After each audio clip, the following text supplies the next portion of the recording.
"186, I announced gleefully. "That's incredible," my wife responded. "How does it feel to be so svelte?" "Well, I don't know about svelte, but I feel great," I replied. "I haven't weighed 186 since I think my sophomore year of high school. I have been on a personal weight loss journey over the past 8 months, using good old diet and exercise. A slow path maybe, but well worth it.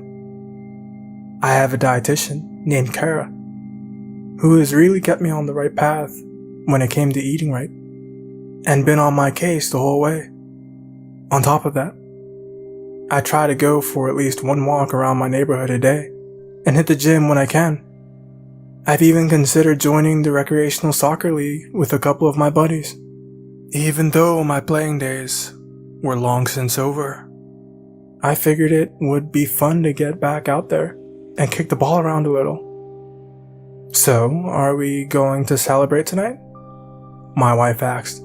"I think you've earned yourself a nice big juicy burger from Willie's." "Sure, that does sound nice. And hey, I think I may have earned myself a cheat day." "Great, so when do we leave?" "Probably around 7. I've got a meeting with Kara first.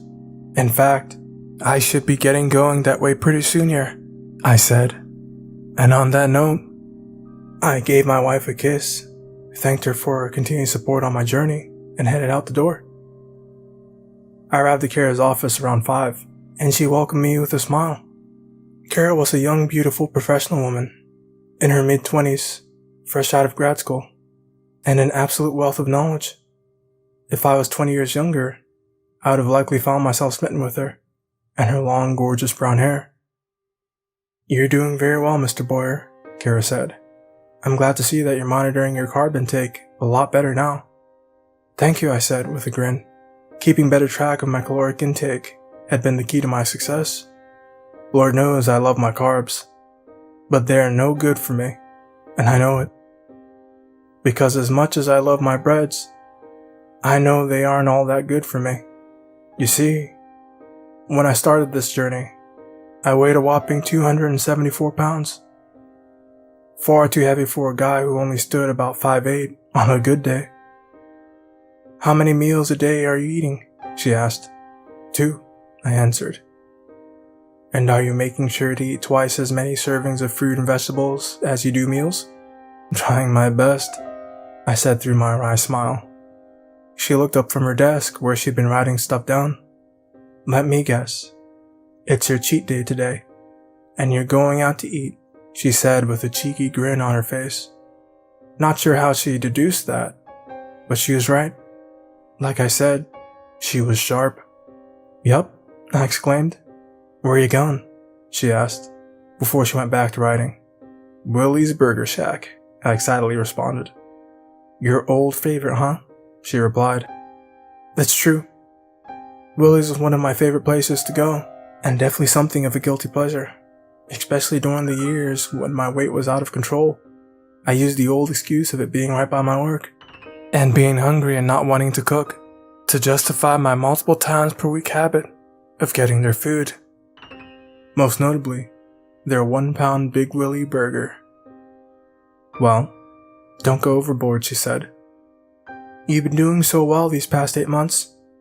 I'm very pleased by your progress and really don't want to see you fall back into your old habits." I thanked her and let her know that that wouldn't happen, that I was reveling in the newfound energy that I had, and that I was never going back to where I was before. I told her I wanted to drop about 10 more pounds before regaling her with my plans to join a men's soccer league. She complimented me on my choice, before adding a reminder to stretch before playing.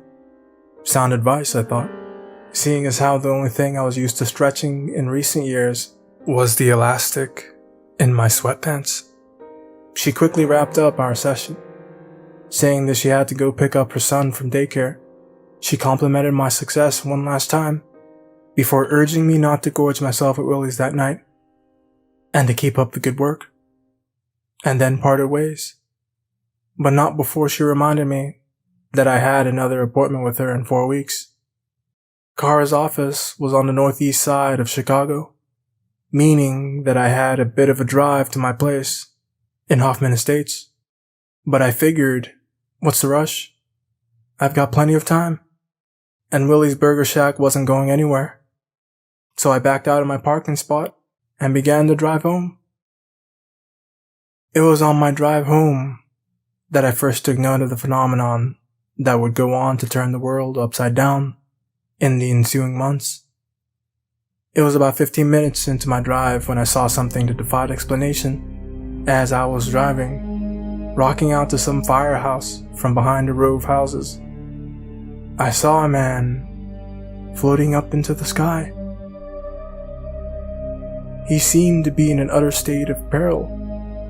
He was flailing his arms and legs around violently, and even though I couldn't hear him from over the sound of my music, it looked as though he was screaming.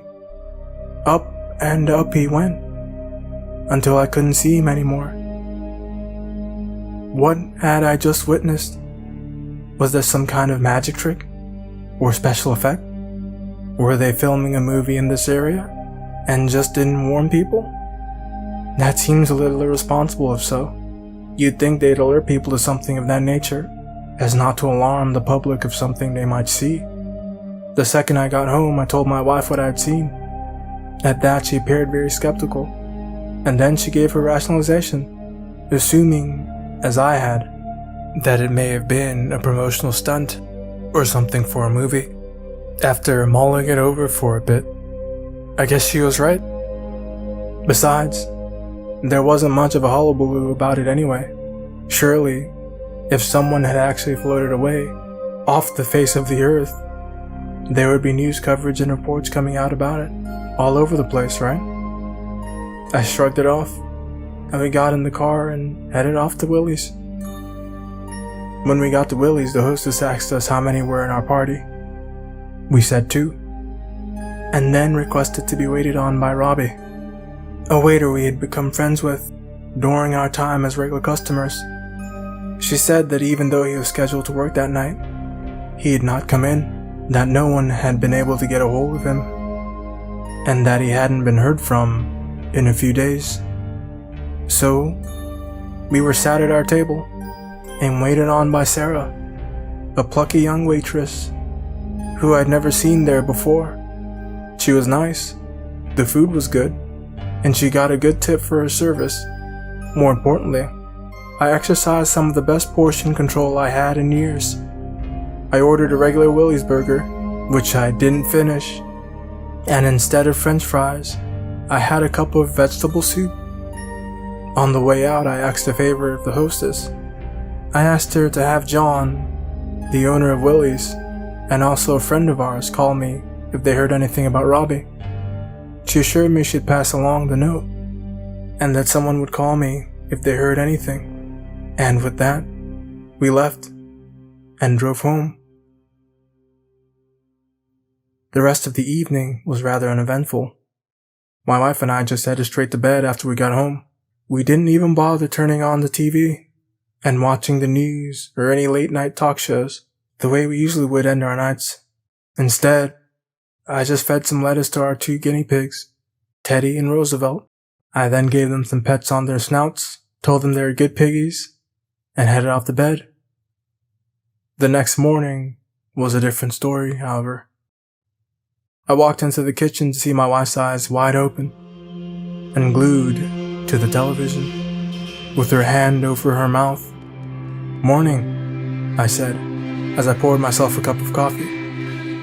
"Is that what you were talking about?" she asked. I turned around to look at the TV to see that she had the news on. There, a field reporter was stood in a park, reporting on an incident that had happened the prior day, where a local man was reported to have floated away and not come back. I was in awe. A man had legitimately floated away, out of control, and I witnessed it. The broadcast ended and I turned off the TV. "Maybe it was a one-time thing," my wife said, in a hopeful, yet uneasy tone. "I hope so," I responded. I went on about my day as usual. I went to work, came home, made dinner, watched some TV, fed the guinea pigs, and went to bed. But the whole day all I could think about was that man, and how awful his experience must have been, as well as feeling sorry for his friends and family. 3 days later, the world would be thrown into chaos. As news reports began popping up all over the world of that very same thing happening, people were beginning to float away for seemingly no reason at all. Cue the whack jobs that started saying we were being abducted by aliens. I doubted that was the case. Surely, with all the news cameras pointed to the skies, if there was a giant alien spaceship hovering above us, abducting people, we would have caught footage of it by now. However, given these sudden and odd occurrences, I did the most responsible thing I could do.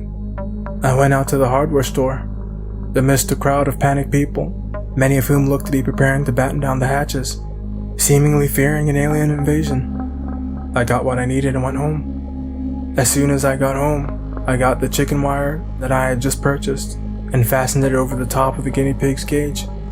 Wouldn't want those little guys to float away. It being Saturday, I didn't have to work, so I spent the entire day watching the news, following everything that was going on. It appeared as though the cases of people floating away were being reported from just about every country. A grand total of 17 people all over the world had floated away up until that point. However, that day, 196 people floated away, including a scientist stationed in Antarctica. It's looking as though we have a new and worsening problem on our hands. Life went on, however, and over the course of the next so many days I kept busy with work and chores. Just as we sat down for dinner on Tuesday evening, my phone rang. It was John from Willie's Burger Shack. I answered the phone, hoping to hear good news about Robbie. Instead, I got the opposite. I was told that a member of Robbie's family had gotten in touch with them and told them that Robbie had been hospitalized and was in critical condition. I was shocked by his development.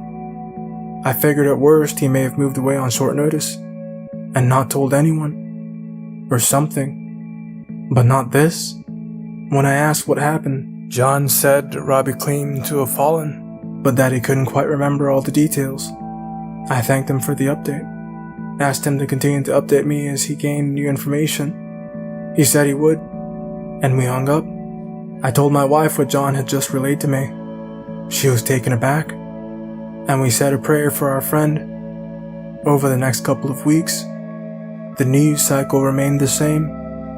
Every day, people from all over were mysteriously floating away. It appeared as though no one was safe from whatever was going on. Every day, anywhere from 500 to 1,000 people were floating away, and in some cases, very violently so. But again, I stayed focused on my tasks, and just hoped that whatever was going on would end soon.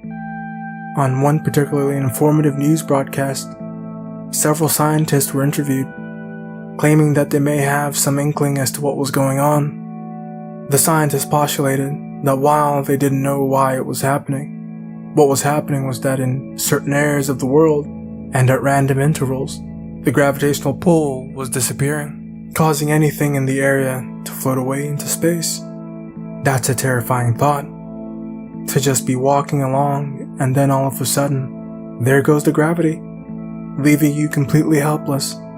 The scientists traveled to an area of Vancouver that had had a high number of reported people floating away, and threw small rocks into the areas where people floated away from to see what would happen. The rocks would stop midair and then slowly begin to ascend. After a while, however, the phenomenon would cease, and the rocks would just fall to the ground, almost as if in certain places, gravity was deciding whether or not to work.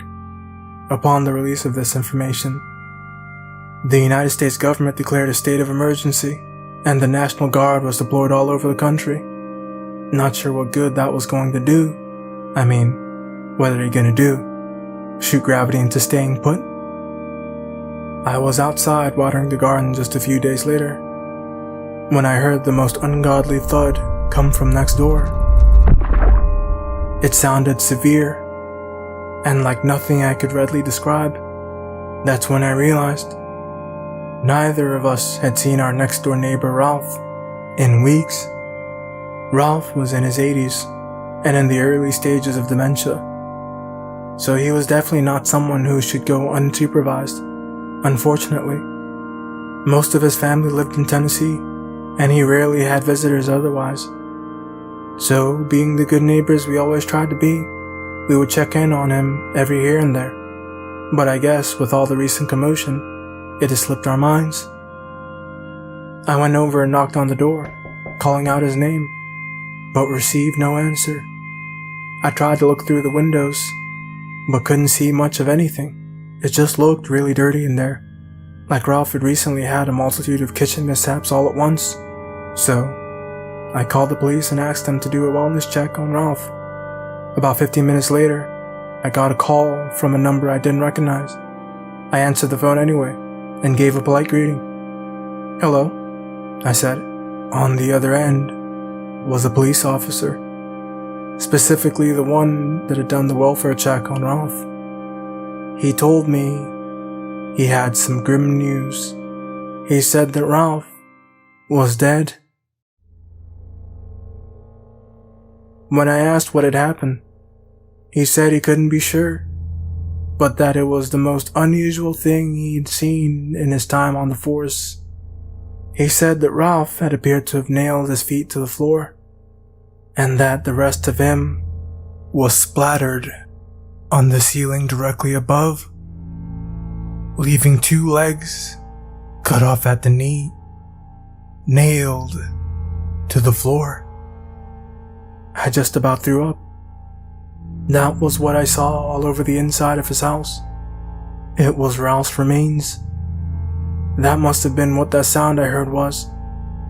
The officer then went on to explain that his guess was that Ralph had been forcefully ascended into a ceiling, a la the recent happenings that were all over the news. I think he was right.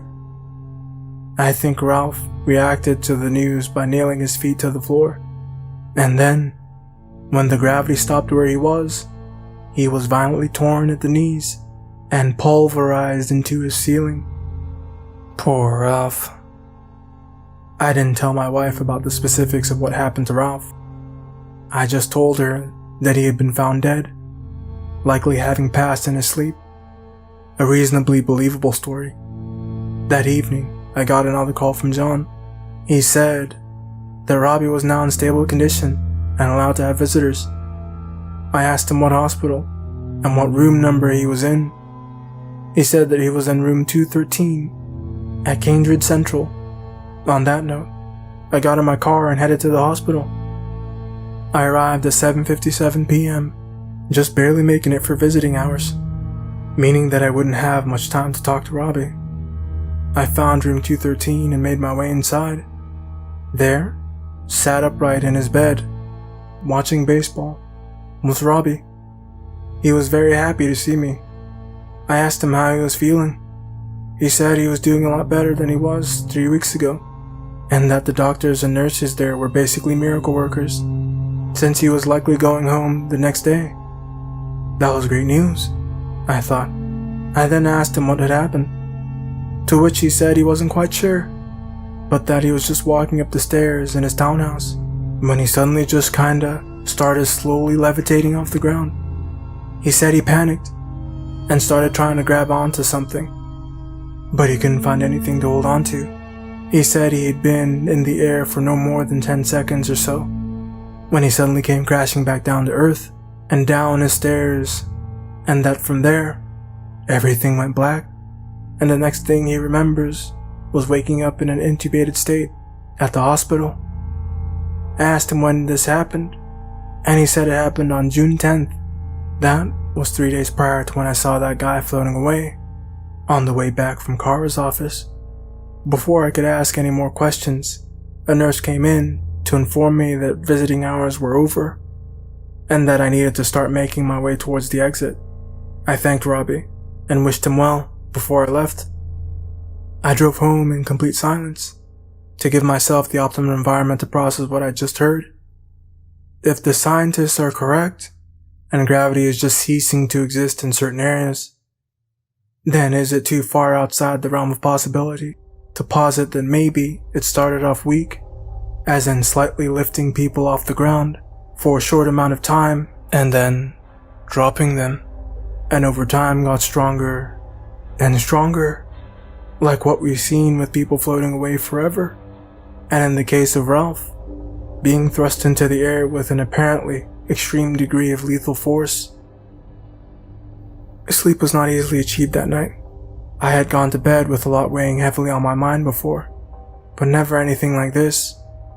It would be just a few days later, on a Monday, that I went to Willie's to see Robbie.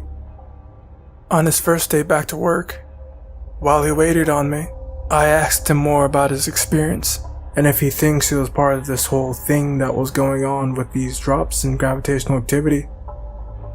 He said that it sounded about right.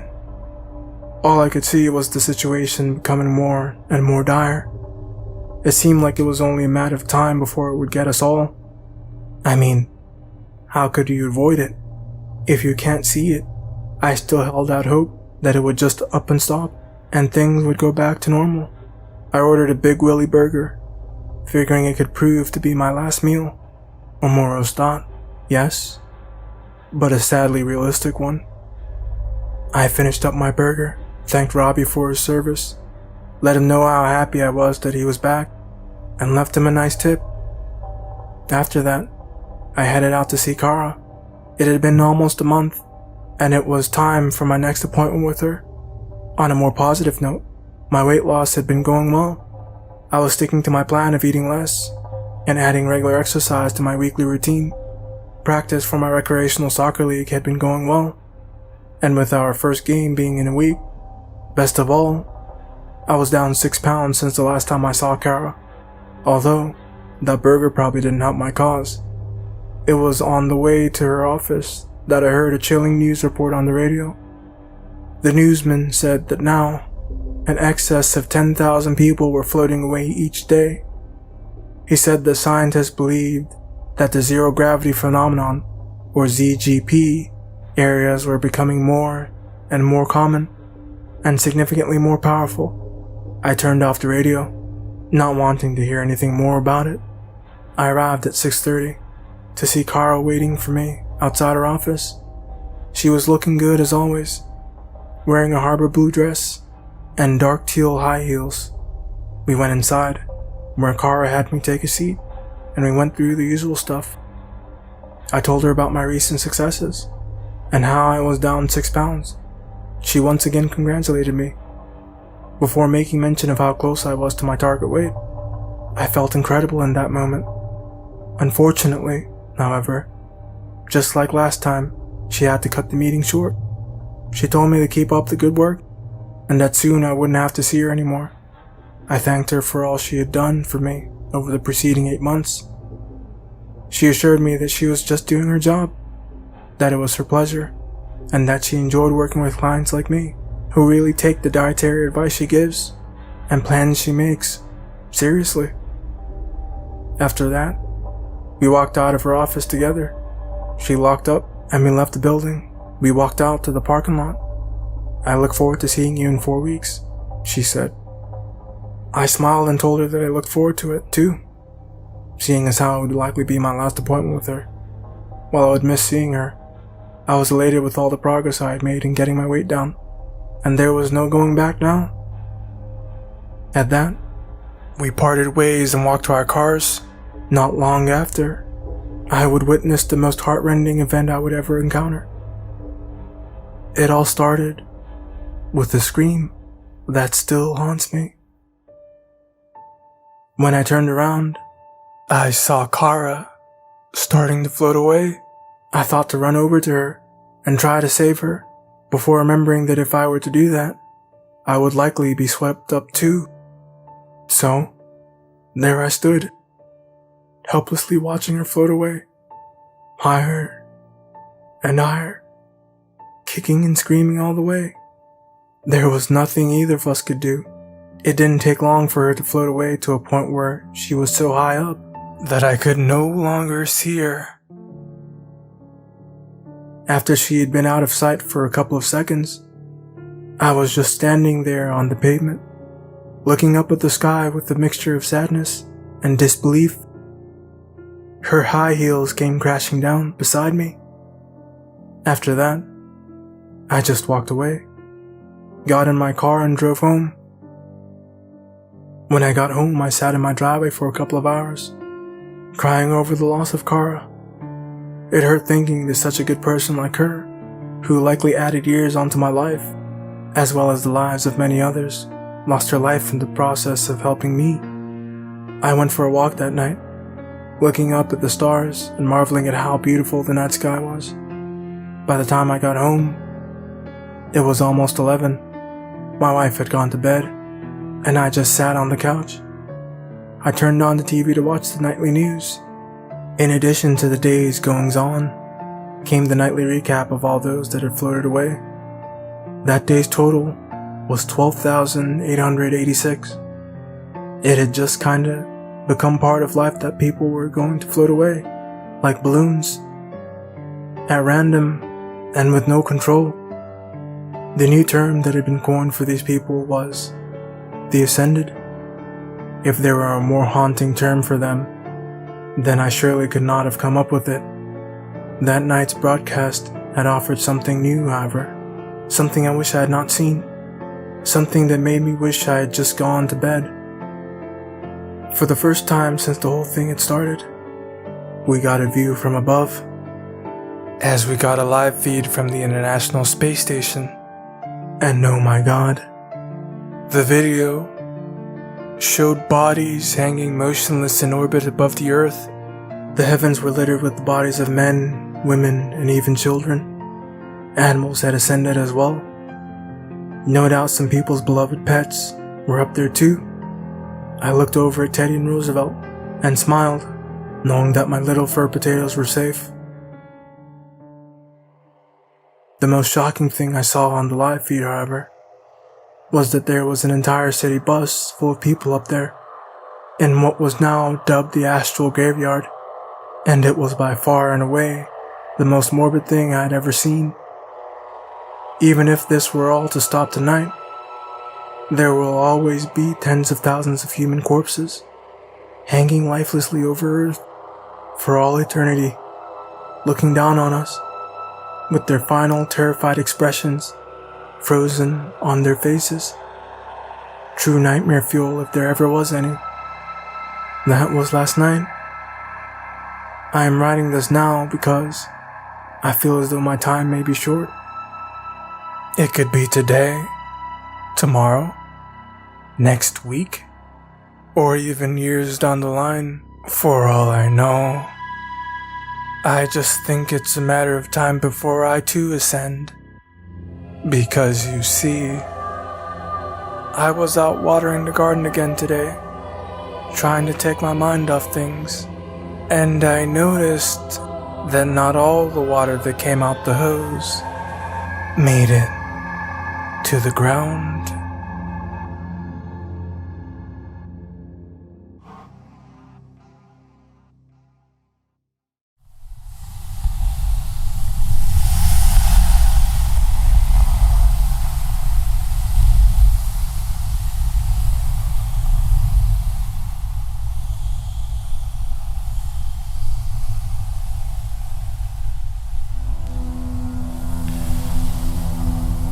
A man washed ashore last week. He looked as though he had not eaten in weeks, and was barely clinging to life. I, along with much of the town, was elated when we discovered it was Will Harper who had washed ashore, and that he would make a full recovery. The fishing vessel, named Prosper, had set sail 3 months prior. It never returned. 18 men, including Will Harper, were all presumed to be dead. However, with the return of Will Harper came stories. Stories of how they had found an island lush with jungle, with friendly natives and enormous wealth. He told stories of how the crew of the Prosper had found a paradise and wished not to leave. Only Will Harper was willing to sail the Prosper back home to tell their families that they were not returning. However, on the return trip as the Prosper's only sailor, he did not last long as the squall overtook him quickly, sending her down to the depths and Will Harper alone at sea for weeks. At first, the people didn't believe him. The Prosper was a small enough vessel, and Harper was a competent sailor, enough to make it back in one piece. Surely, he was not telling the entire story. However, as days went by, his story did not change. In fact, the more he told it, the more he lit up with joy in describing the place he had seen. Only a couple days had passed before he was trying to get another vessel together to sail back to the unknown island. With his fantastical tales and unwavering faith, he eventually was able to muster a small crew and another fishing vessel named the Vandal, of which I too joined, purely out of curiosity. 4 days ago, we set sail with Will Harper leading the way, the captain, Frederick Gold, in command, and 13 others who wanted to see what this unknown island paradise had to offer. The Vandal had made quick work getting out to sea, but struggled to maintain heading with this inexperienced crew of adventurers and thrill-seekers. Captain Gold was perturbed by their lack of experience after quickly becoming seasick. But Will Harper kept his eyes facing east, continually looking over the horizon through a spyglass. Yesterday, Will Harper exclaimed loudly to the entire crew that he could see it just over the horizon, and they had but barely a couple hours to go. After 3 days at sea, the crew hurriedly began to do what they could to steer and speed the vessel towards where Will Harper had said it was.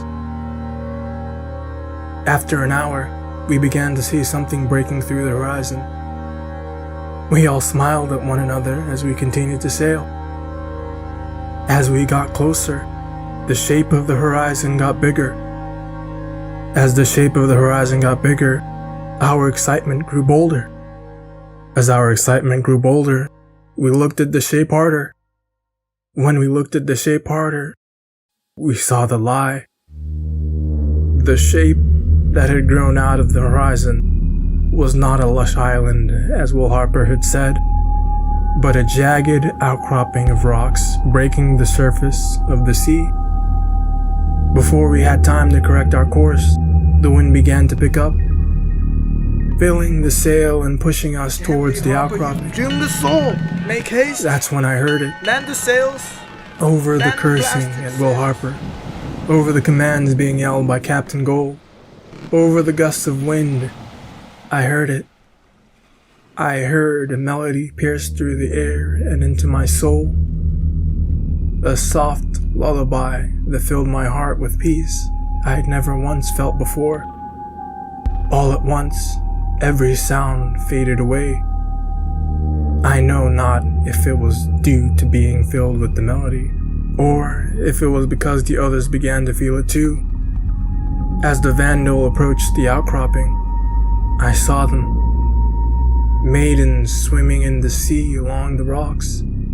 Beautiful women with silk hair of jet black, pale skin with bluish tinge, and tails like that of fish. Will Harper was the first to jump in, and as he did, one of them turned and swam over to him before opening her arms to greet him. As she breached the surface, the face I saw was that of the most beautiful woman I had ever seen. Her small features and slender frame were dwarfed by the rocks and the open sea. Despite this, her mere presence commanded our attention. Soon, more sailors were jumping off the boat and swimming over. Harper got there first, and the melody began to grow quieter. As it did, I could hear her speak in a honey-soaked voice that filled every pore with ecstasy. "Welcome home," she said. At those words, I jumped in.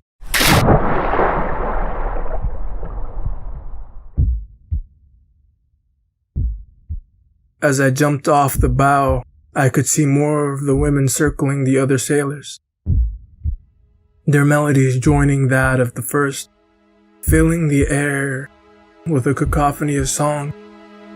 I didn't care. I was no longer anxious or afraid. I was full. I was light. I was happy. And nothing would ever feel as good as listening to these words, to these voices. Through the songs I could hear the cries, but I didn't care. As I swam, I saw the blue ocean begin to turn red, but I did not care. As I moved to the voices, an arm that was without its sailor got in my way, and I moved it. Nothing was going to keep me from the voices of the angelfish before me. I found myself almost at the outcropping when she swam to me. I am still unsure if it was the first one I had seen, or if it was one of the others, but I no longer cared. Her hands grabbed my arms and pinned them to my sides, and for the first time I looked into their eyes. Their eyes were completely black, empty, and soulless. The melody intensified as her mouth smiled. Her pale blue lips pulled back, revealing numerous rows of sharp bloodied teeth. She pulled me in and I closed my eyes, tears of joy as her cold skin touched mine. Over the melody that filled me, she whispered a single request in my ear. Bring us more.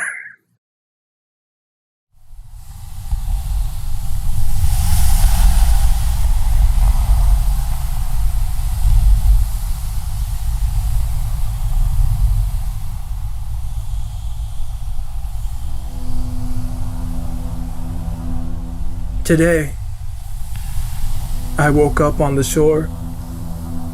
The one who found me says I've been gone for 3 weeks, but it only feels as though it has been a day. I can still hear the melody, faint in the back of my head, but it is fleeting and quickly fading. I need to go back, and I need to bring more.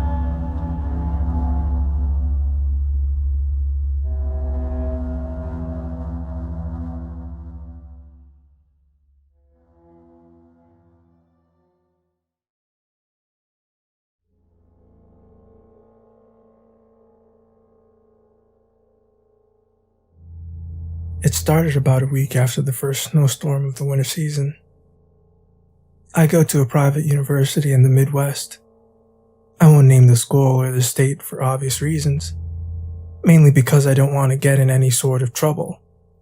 Though, knowing what I know now, I'm not sure that's avoidable. Her name was Macy Bellaniani. I didn't know her. She was a biology major, and I'm studying theater. In short, our paths never crossed, and I never would have even heard of her if it hadn't been for what happened to her.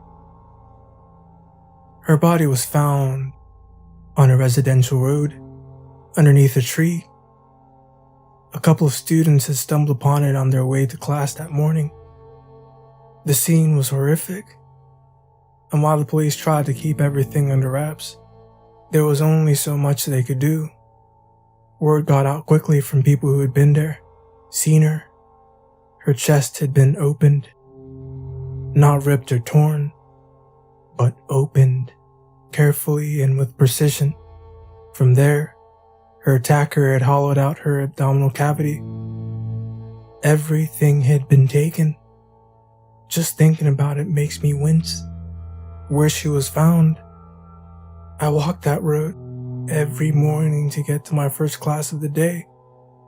Only that day, I had overslept. Usually my roommate was pretty good about waking me up if I ever overslept, but that morning, he had a meeting with one of his professors. By the time I'd woken up, she'd already been found. and classes had been cancelled for the day. I had a few friends who knew her, or rather, knew of her. She had a reputation, I would soon learn, as this sort of friendly but quiet character, always at the back of lecture halls, passive but delightful in that girl next door sort of way. She must have kept to herself, it seems, since nobody really knew her all that well. She also had a darker reputation. Macy was a dealer. Mostly weed, I think. But a few people claimed that she also sold them ecstasy.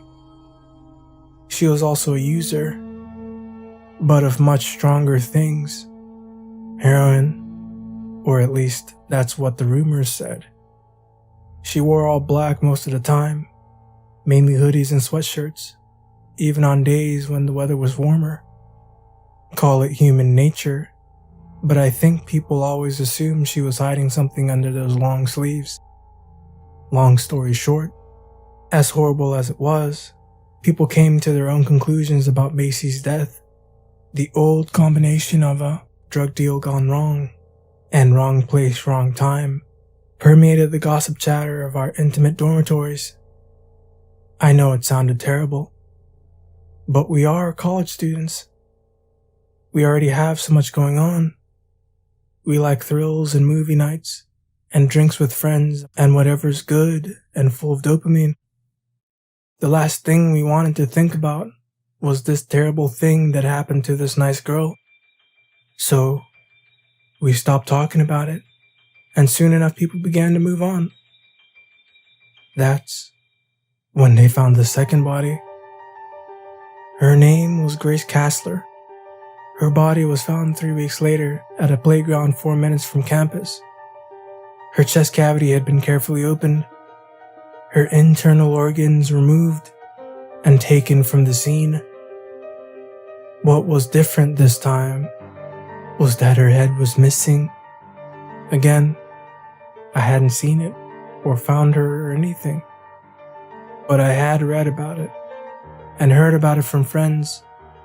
In fact, everyone had. This was big news. Grace's parents were wealthy socialites, influential public figures. I think her dad was like a county commissioner or something. You know the type. And they wanted justice. They weren't alone either. The school was petrified and desperate for answers. Anyone with even a remote interest in true crime stuff knew what this meant. 2 bodies in 2 months, killed in the same area bearing identical trauma. The consensus was clear, and while the school was hesitant to push the matter, the student body was not.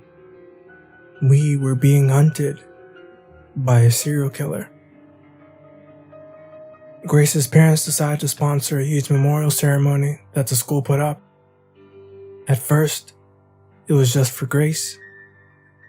But after public outcry and a few really pissed off Twitter rants, the memorial also took on the task of commemorating Macy's short life. Most people liked the idea, but I know a few thought it was excessive. My roommate Jason, who I'll admit can be kind of an asshole, thought the whole thing was stupid. I mean, I get what they're trying to do, I remember he told me late one night. But I hate that the school is making it mandatory. Don't get me wrong, it's horrible what happened to them. But why do they have to make it our problem? As I said, he can be kind of a jerk sometimes. The memorial, for all its anticipation, wasn't really much to gawk at. Jason obviously had no interest in going, so I met up with my friend Olivia and we decided to make a night of it. The memorial was held at the school stadium, which was a soccer field. Our school doesn't have a football team, so this was the best we could do. Anyways, there were candles everywhere and more flowers than I'd ever seen in my life. It was touching for a while, but that faded pretty quickly. I hate to admit it, but having been there myself, I kinda started to see where Jason was coming from. It didn't really feel like much of a memorial. This was more like rich people doing what rich people always do. It didn't help that her dad, that county commissioner I mentioned before, he was running for re-election at the time. So at a certain point, it started to feel like this was all some big PR stunt to gain the public's favor, or sympathy, or whatever would keep the poor guy in office. It didn't help that Macy's inclusion really did feel like a last-minute decision, which Grace's parents, it seemed, were not huge fans of. We ended up leaving the memorial early and went out for ice cream. It was my idea. I had always sort of had a thing for Olivia, so any opportunity to spend time with her was time well spent for me. With all the commotion on campus, many people began to get antsy, especially the women. The two victims were women, and given the nature and I guess public understanding of serial killers, many of the women on campus felt they were at a greater risk of attack than their male counterparts. At the same time, our school's theater program had decided to continue with their theatrical season. The school felt that given the fear and tumultuous air over everyone's heads, perhaps the opportunity for a little healthy escapism would be therapeutic for our hurting community. A few felt the decision was a little tone-deaf, but regardless, it was universally accepted, and I had to admit, as a theater student, I was happy for the opportunity to work on a show. The issue was that we rehearsed every night at the school's theater until somewhat late, so afterward, we would have to walk home in the dark. Many of us lived on campus, which meant it was only a 2 or 3 minute walk at worst, but Olivia had snagged an apartment at a great deal and thus lived about 13 minutes from campus. There weren't any convenient bus routes she could take, so her only means of getting to and from the theater was by foot. Naturally, I was afraid for her safety. We all were. I didn't want to overstep my boundaries, but I knew I'd sleep better each night knowing she got home safe. I approached her one night during rehearsal. She was an actor in the show, and so I was able to grab a word with her while we were all on break. I wasn't sure how to approach the issue. I figured in the end that small talk would just make me seem patronizing. So instead, I just came right out with it. I told her I was worried about her getting home each night, and told her that if she wanted, I would be happy to walk her home. I didn't know what I was expecting, but to my surprise, she loved the idea. She told me she had been looking for a carpool partner, as she put it. I think she thought I must have lived in that direction. She never pushed it though, and it's not like I was going to try and dissuade her. Then, she took my hands in her hands and smiled that damn smile that made me melt inside. Her hands, they were so soft, and holding them felt so right. Thank you, Alex. I'll find you after rehearsal. With that, the director came back into the room and we were all called back to the space. I was working on hanging some lights and went back to that, but I couldn't shake how awesome this all felt. I thought things would actually work out for once. Rehearsal ended 2 hours later at 10. It was a cold night, and it had snowed earlier, so the road was cased in a thin sheet of ice. I wanted to race out of the building and find Olivia, but I had to stay back to help our lighting head fix some stuff. I got out of there 13 minutes later and threw my coat and scarf on. My gloves and hat in my hands, I raced out to the theater's lobby, where to my surprise and delight, Olivia was waiting for me. "Hey," she shouted with a smile on her face. Olivia lived in the opposite direction from my dorm. I hadn't walked this way before, and honestly, despite the bravado I tried desperately to exude, I had no clue where I was going. I thought at some point she would ask where I lived, and I'd have to come up with some bullshit excuse, but she never pressed me for answers. She didn't talk much during the first half of the walk. I made small talk about the show we were both in, and I managed to make her laugh a few times, which felt great.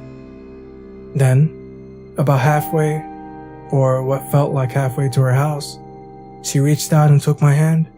She held on with a firm grip, and even through my gloves, I could feel her soft, smooth hands touching mine. "Alex, can I be honest with you?" she asked. The question confused me, of course. "You can," I thought, but figured that was a little strong. "Sure," I told her, firmly but with character. She stopped walking. I stopped too. And she turned to face me. "I like you, Alex. I've liked you for a long time, but I've never really had the chance to tell you." I couldn't believe what I was hearing. For a moment, I considered the possibility that I was dreaming.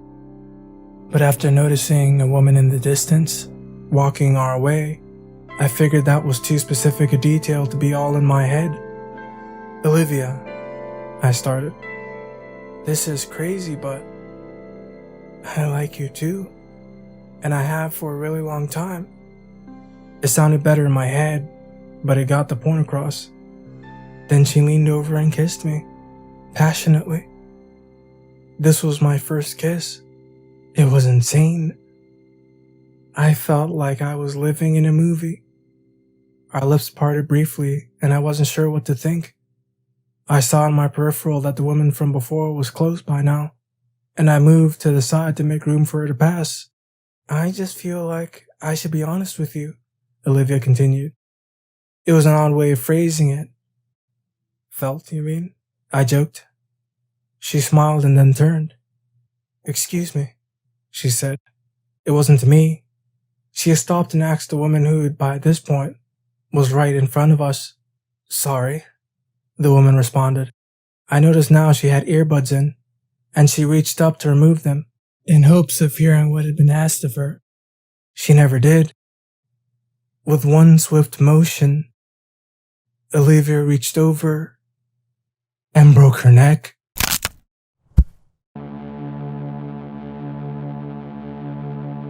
I didn't know what to think, do or feel. The woman's lifeless body fell to the ground in a revolting broken heap. Without a moment to spare, Olivia bent down and leaned over the woman's abdomen.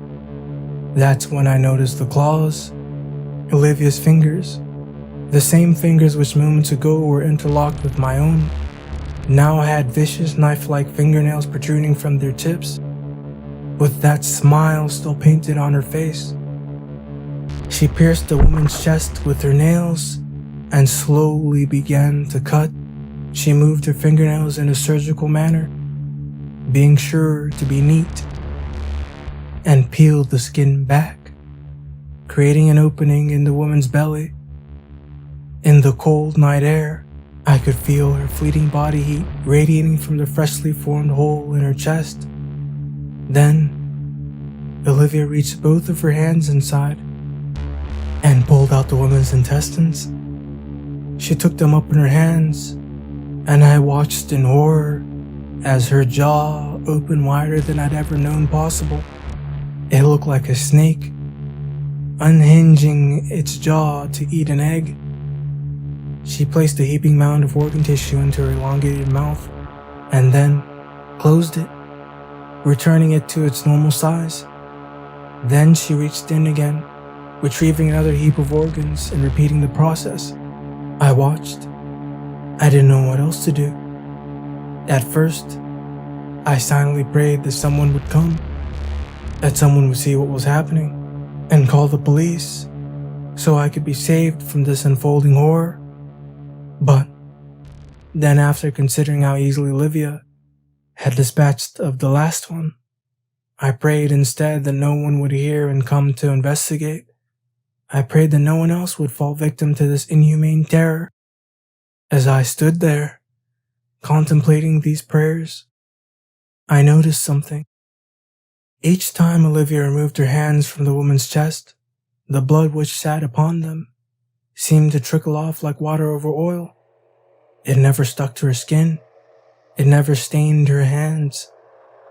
Despite the brutal actions they were engaged in, her hands remained as clean as they had always been. The same could be said for the rest of her skin. Only her clothes were susceptible to the flowing red liquid. With a pop, I watched her dislodge the woman's heart, and finally, heaving it into her open snake mouth, she emptied the cavity she had created. I thought perhaps the nightmare was over, but then she reached up with her hands and cupped the woman's head.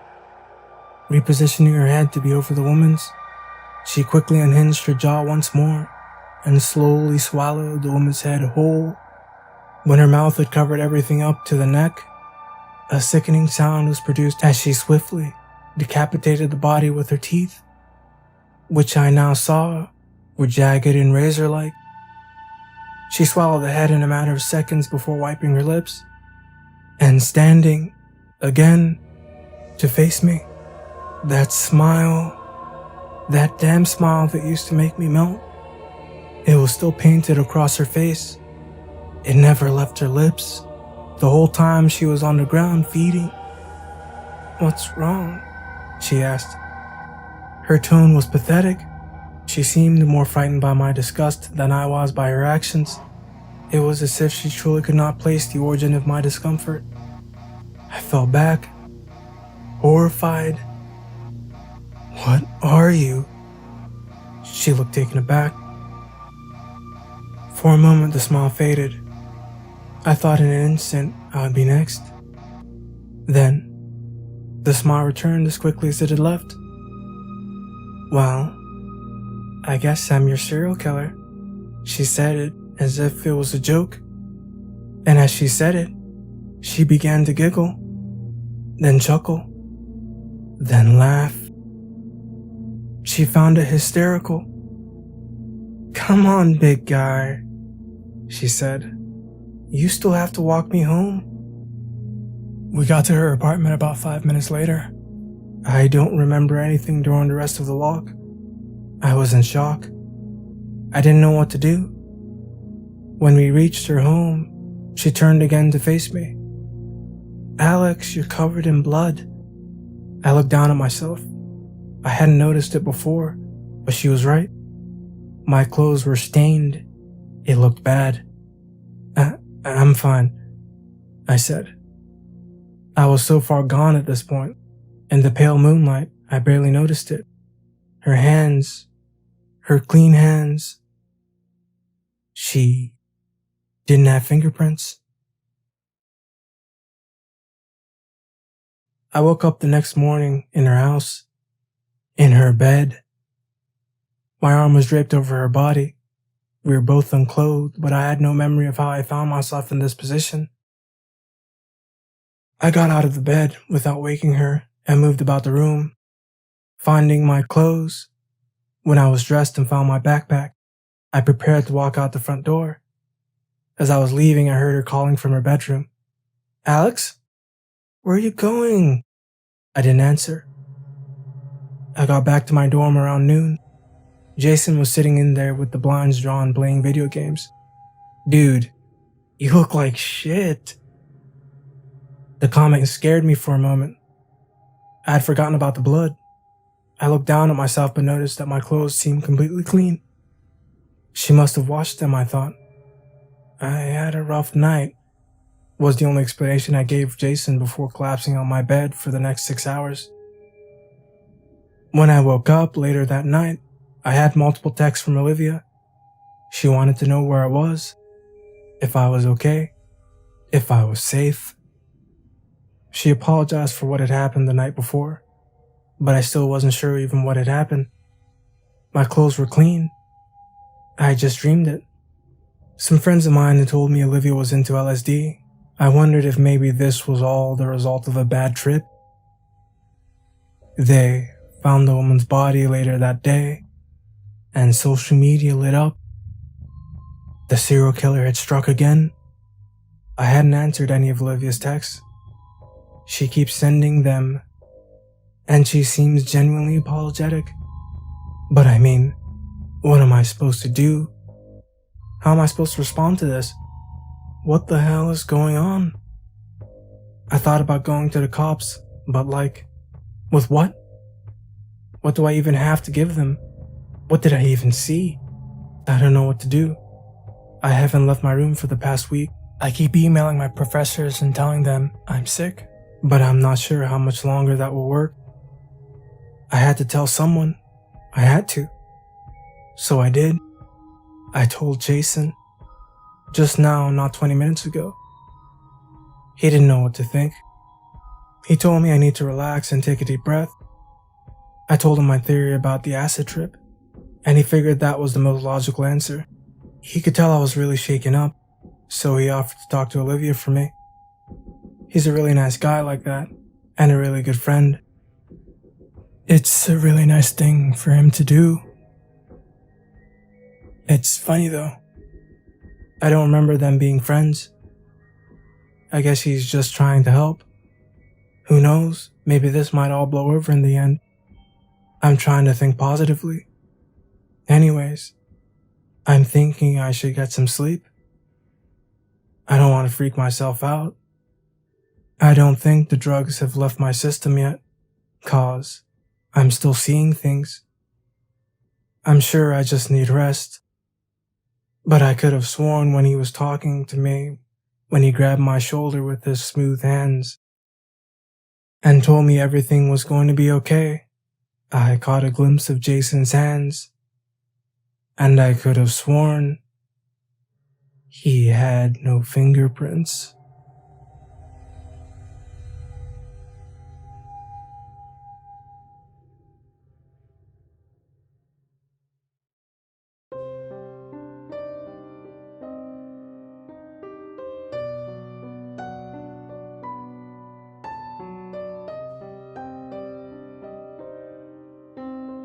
My name is Detective Derek Wallace of the Cook County Sheriff's Department in Cook County, Illinois.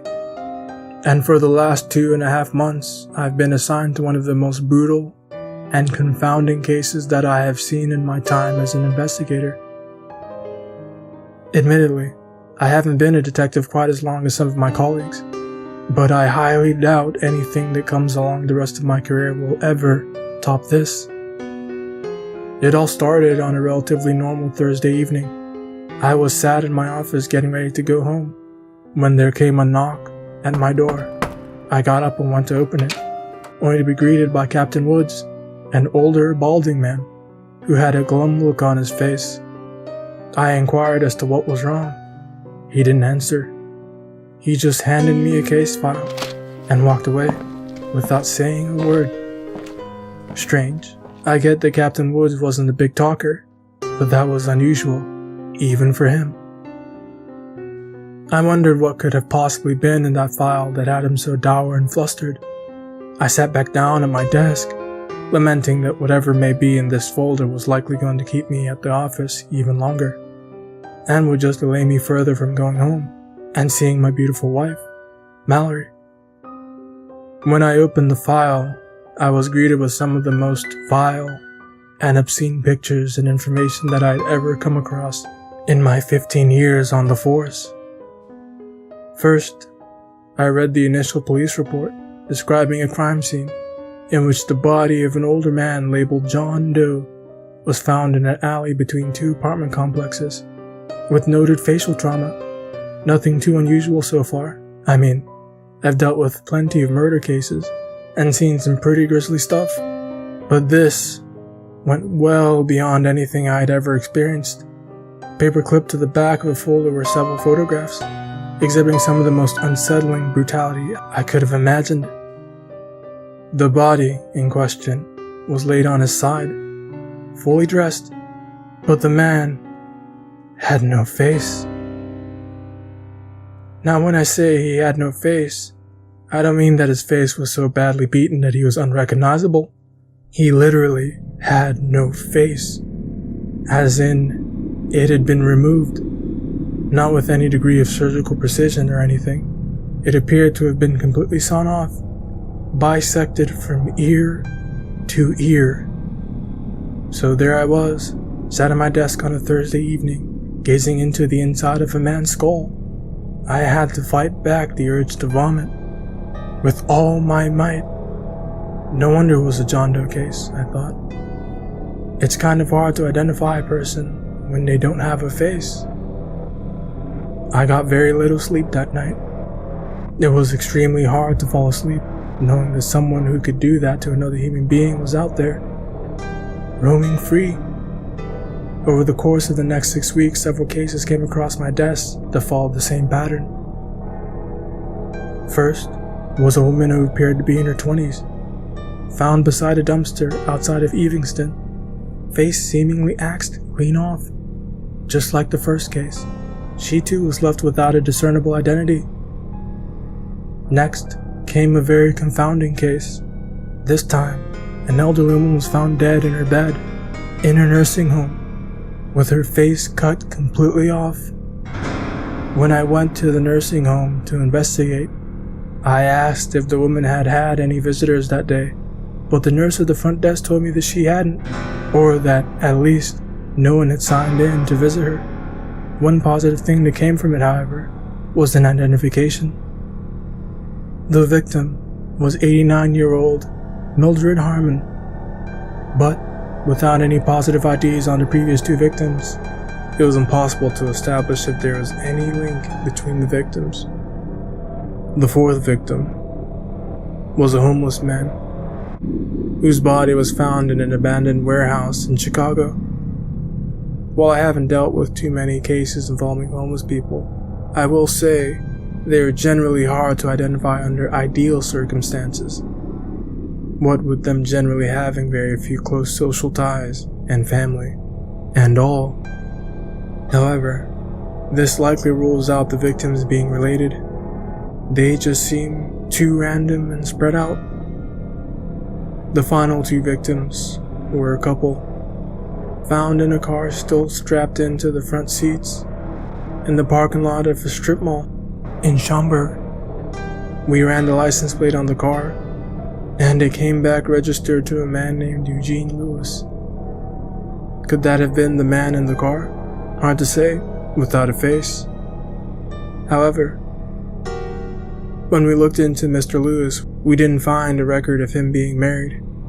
So, as to the identity of the woman he was with, we were at a loss.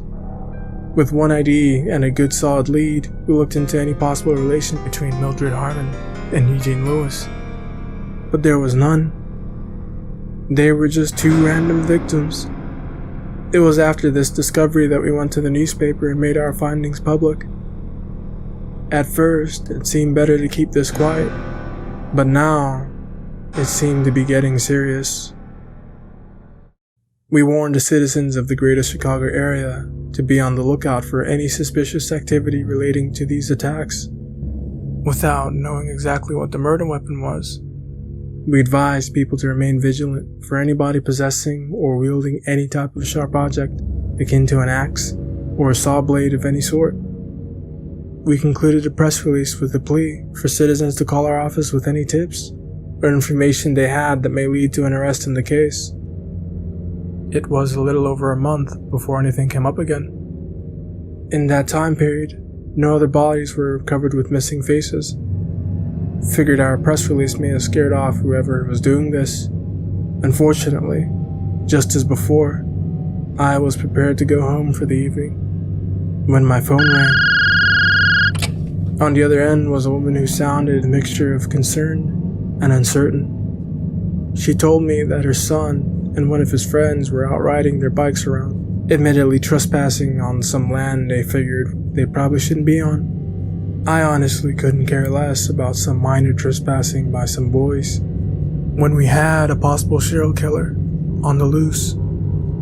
She then went on to say that her son and his friends stumbled upon a house in a clearing just outside of Fort Heights that they claim had a fence that was decorated in some all too lifelike human faces. Now, I've been called to investigate some very realistic and intricate Halloween decorations before, only to walk away having had a good chuckle with the owner of the property, and usually my compliments on their work and craftsmanship. And it was that time of year after all.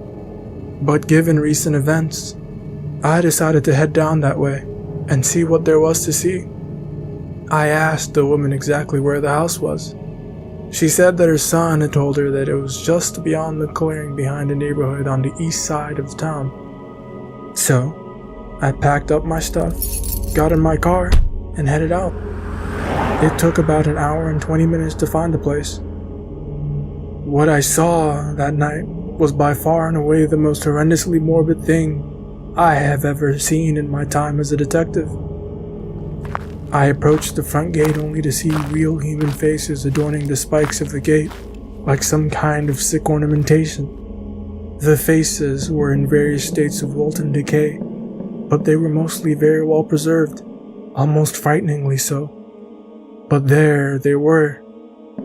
I was given a photo of Mildred Harmon by her family, and had one of Eugene Lewis after running his plate. And there they both were. I recognized them.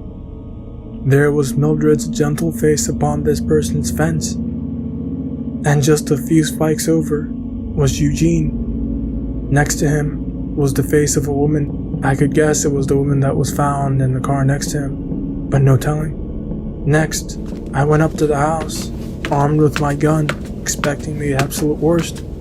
I knocked on the door, receiving no answer. So, left with very few options, I kicked the door in and entered, and announced my presence only to be met with complete silence. It was dark and extremely dingy inside, with an overwhelmingly acrid odor. It looked as though no one had lived there in decades. I felt around the wall looking for a switch. When I found one, I flicked it on to reveal something of nightmarish proportions. There were faces littered everywhere. I was only aware of 6 cases. Who were all these people? There were faces on the banister, on the sofa, in the sink, everywhere. This time, I couldn't hold it in. I went outside and threw up on the front porch. I collected myself and went back in, and searched the whole house from top to bottom. The place was in utter disarray. One notable find was that I found a bunch of discarded sawzall blades. So, that just about lowers it down as to what the murder weapon was. No sawzall though. Something of note about the house was that it showed signs of the occupant, or should I say former occupant, having left in a hurry. There was a piece of toast still in the toaster, and a bathtub full of now very cold and slimy water. The icing on the cake, however, was that on the kitchen counter was a newspaper dated September 2nd, 2021, the day our press release was published, alerting the public to this person's crimes. There my name and photo was, prominently displayed on a newspaper in this psycho's kitchen. Whatever, I thought. This person was long gone. I scoured every inch of that house, and still couldn't find even the slightest hint as to who the person was that was doing this. It was frustrating, and honestly quite perplexing. Usually suspects leave some sort of evidence behind, but this person just seemed to be immaculately elusive. No fingerprints left behind, nor any hair fibers that could be easily distinguished from those of their nameless victims. And who knows how many victims this person had in total anyway. Feeling defeated, I exited the house, hoping never to have to return.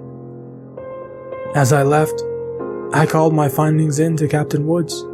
Then, I got in my car and drove home. I pulled in the driveway around 11:30 that night. I went inside and poured myself a stiff bourbon and ginger ale. Figured I'd earned it after the day's events. I eventually went upstairs, did my nightly routine, and crawled into bed next to my wife.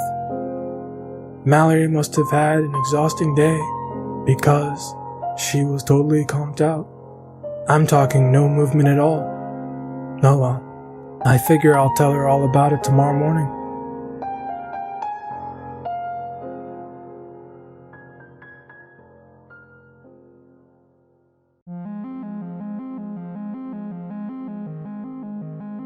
Sleep was hard to attain again that night. But right before I drifted off to sleep, I had one torturously haunting thought.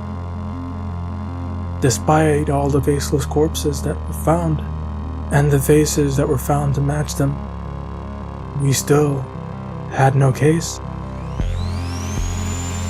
Also, what's that whirring sound?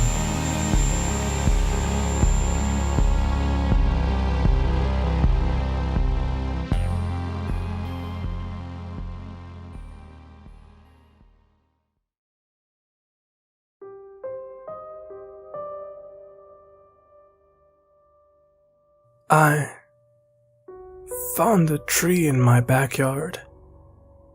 I know that sounds silly, like, how exactly does one find a tree in their backyard? How wouldn't they know it was there? It does sound strange, but I promise you that's exactly what happened. Little did I know at the time the discovery of this tree would go on to greatly shape my reality for the ensuing months.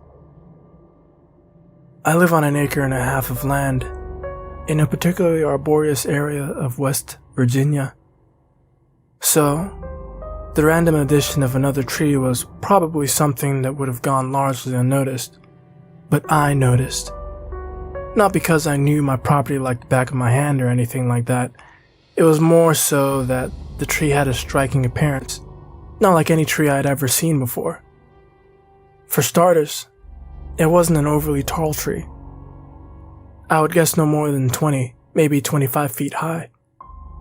It had an excessively thick trunk, with gnarled roots and long winding branches that stuck out more sideways than up, with adorning foliage akin to that of a willow, and the tree was a deeply ashen hue.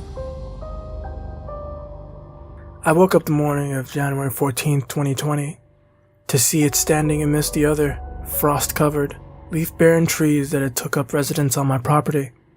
It certainly stuck out like a sore thumb.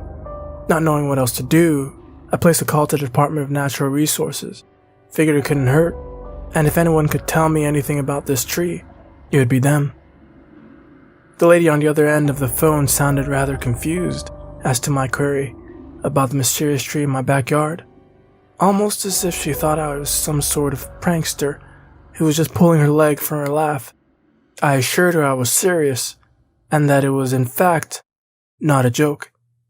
She put me on hold for another 10 minutes before returning and letting me know that they would send somebody out to look at the tree within the next 3 days or so. I thanked her and hung up. I spent a decent portion of the day staring out at the tree, trying to make sense of its sudden appearance. Trees of that size and stature usually take decades upon decades to reach this degree of maturation, but here we had a tree that seemed to sprout up overnight.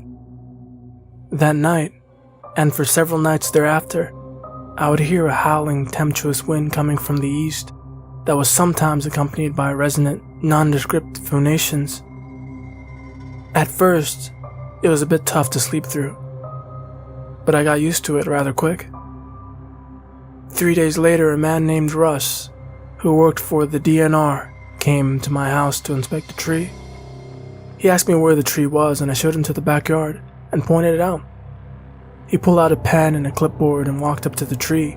He walked around the tree several times, writing stuff down on his clipboard intermittently, and snapping a few pictures here and there before asking me if we could talk inside. I agreed, and we went inside. He explained to me that after cataloging all the attributes of the tree, it didn't seem to match up with any species of tree that he was familiar with, or that should or would be growing in these parts. He admitted that he was at a loss, and then asked me how it got there, to which I told him I wasn't sure, and that it had just kinda showed up there, 3 days earlier. He looked up at me with a raised eyebrow and went back to writing on his clipboard. He followed up that question with several questions about my mental health history, as well as my relationship with alcohol and drugs. I didn't really care too much for that part, which I was known to enjoy a drink or two on occasion, especially a good bourbon. My drinking had never gotten to the point that I wouldn't notice something as blatantly obvious as a tree suddenly growing in my yard. After that portion, Russ concluded his report, letting me know that he would be in touch. Before he left, I asked him what would happen next. He said that he would submit his findings to geologists and arborists to see what they could make of it. He then said that there was a possibility that they may want to harvest a tree and study it for scientific purposes, given its peculiar origins, and that they may be willing to pay handsomely for the opportunity to do so. That part sure sounded good to me. On that, he bid me adieu and made his way to the front door, where I let him out. And then I watched as he got into his van and drove away. The next couple of weeks went by as normal, save for the occasional strange noises at night. Meanwhile, the tree just stood there, looming over my backyard. One Wednesday, as I was cooking that evening's meal, a knock came on my door. I went over to see who it possibly could have been. When I opened the door, I was greeted by two men in matching suits. They flashed their badges and told me that they were with the FBI, and that they had gotten wind of a mysterious tree in my backyard. I confirmed their suspicions and told them the whole story pertaining to the tree. They stood there, ever unflinching, as I regaled them of the mysterious tree. After I got done telling them the story, they thanked me for my time and made their way toward their car. Before they could leave, however, I asked them what it was that they were concerned with. They told me that the abrupt appearance of an unidentified tree had come up on their radar as something that could potentially be a matter of national security. I asked what that meant, to which they told me not to worry, that it was under control, and to have a nice day. After that exchange, they got into their car and sped away. Not knowing what to make of that discourse, I just headed back inside to finish making my gumbo.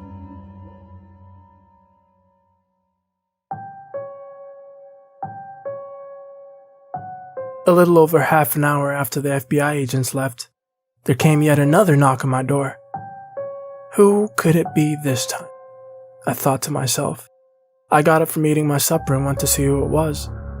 I opened the door to see my ornery neighbor Bill, flanked by his equally unpleasant wife Carol, standing there. They ran a farm just next door. "What can I do for you, Bill?" I asked. "I noticed several government entities been stopping by your residence. What you got going on here, Reginald?" "Well, if you must know, a tree appeared in my backyard." Little did I know the utterance of that sentence would set something off in Bill, and would set in motion an unbelievable chain of events. "A tree? What kind of tree?" he inquired. "Well, that's the thing, Bill. I'm not exactly sure. And on top of that, I'm not entirely sure how it got there either." "Been hitting the sauce a bit too hard there, eh, Reg?" he said with a small chuckle. "Not more than usual. Now I suggest you mind your own business." "What goes on in these parts is my business," he retorted. "So what's so damn special about a tree?"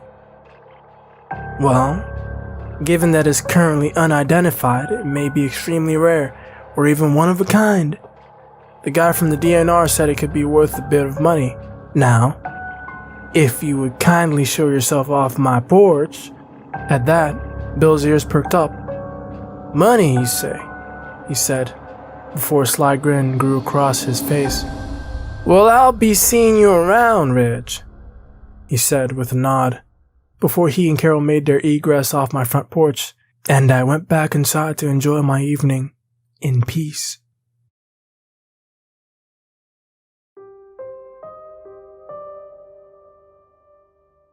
As the months went by, the tree remained largely unchanged. As spring wore on and the leaves reappeared on the surrounding trees, the enigmatic tree stayed the same. It bore no fruit of any kind, and even stranger yet was that as the birds returned from their winter haven down south, never would they perch on the tree. It was almost like the birds knew something about this tree that us humans didn't. Another strange thing that I noticed over the course of those so many months was that the tree branches never moved. A stiff breeze couldn't cause even the slightest sway. I would look out on some of the windier days and see all the other trees blowing in the harsh wind their branches whipping back and forth. But not that tree. That tree stood firm and motionless. Aside from the strange goings-on with the tree, I've also had to deal with other such nuisances recently. From time to time, when I'd go outside doing chores, I would see Bill peering over the fence, just staring at the tree. Sometimes he would even be equipped with a pair of binoculars, no telling what he was trying to glean from that. One night after midnight, I even caught him trespassing on my property. He was just standing in front of the tree, staring up at it, unmoving and completely transfixed.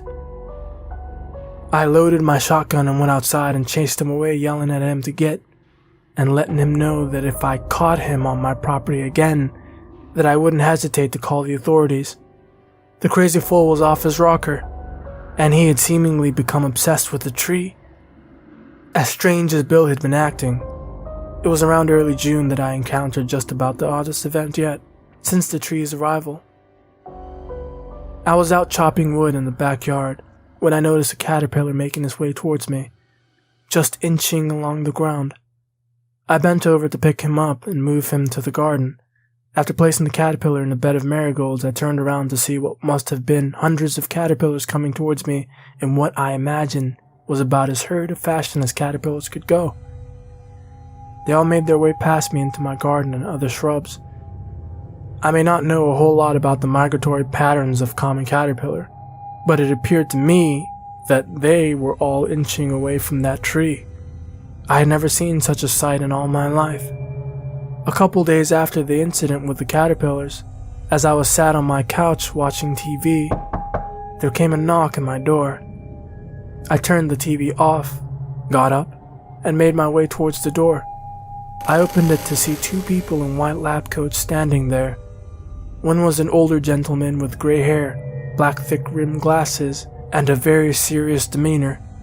Next to him was a younger lady, with shoulder-length light brown hair and bright blue eyes. "Can I help you folks?" I greeted them. "Are you Reginald Walker III?" the man asked. "Sure am. And who might you be?" I responded. "My name is Dr. Ben Gosder. I'm from the Larmy Ronson Research Institute in Hiley, Florida. And this is my research assistant, Gabby." "Hello," Gabby said in a chipper manner with a smile and a wave. "She's a geology doctoral candidate at UC Santa Barbara. We're here about your tree." Man, doesn't anybody ever stop by just to say hi anymore? I laughed to myself. "Sure," I replied. "But how do you hear about me?" "We were contacted by the West Virginia Department of Natural Resources. We were then contracted to do research on the tree, per your approval," he answered. "Yeah," Gabby interjected with an ardent tone of voice. "We believe we could be on the verge of a major scientific breakthrough with your tree," she said. "Well, that would be something, wouldn't it?" I replied. "So, if we have your permission, would it be alright if we went back and examined the tree?" Dr. Gosder inquired. "Be my guest," I said. "Great. We'll be out of your hair as soon as possible," he said, in an assuring manner before dismissing himself and heading to the backyard. I stayed inside and just got stuff done around the house, occasionally looking out to see how the scientists were doing. They were out there for at least a couple hours, taking measurements and documenting their findings, and other such things. I didn't see them leave, but eventually I looked out the back window and didn't see them anymore. I hoped they got what it was they were looking for. About a month later, I was out on the tractor when my phone began to ring. I pulled it out of my pocket and saw that I was getting a call from a number I didn't recognize, but I answered anyways with a typical greeting. "Hello?" I said. "Hi, Mr. Walker," the voice on the other end said. "Speaking," I replied. "Hi, Mr. Walker, this is Dr. Gosder from the Laramie Ronson Institute. I was at your property about 4 weeks ago. How are you doing this morning?" "I'm well. How about yourself?" I'm doing just fine. I'm calling to tell you that after speaking to my superiors about my findings on your property, we are interested in moving forward with more extensive research proceedings and are prepared to make you an offer for the rights to further do tests on the tree. Tell me, are you sitting down right now? Well, I'm currently on a tractor, so I'm moving, but sitting nonetheless, I joked. That's when he said that they were fixing to offer me $178,000 to harvest the tree for the purposes of doing further research on it. I was stunned. When I heard the amount of money they were offering me, I'm glad I didn't fall off the tractor. I happily accepted their offer. They thanked me for my generous gift to the scientific community and told me the check would be in the mail soon. I thanked him, and we hung up. So, while I was still very much perplexed by the tree, it looked as though it was about to net me a pretty penny. I figured this was an occasion that called for a nice, smooth glass of bourbon.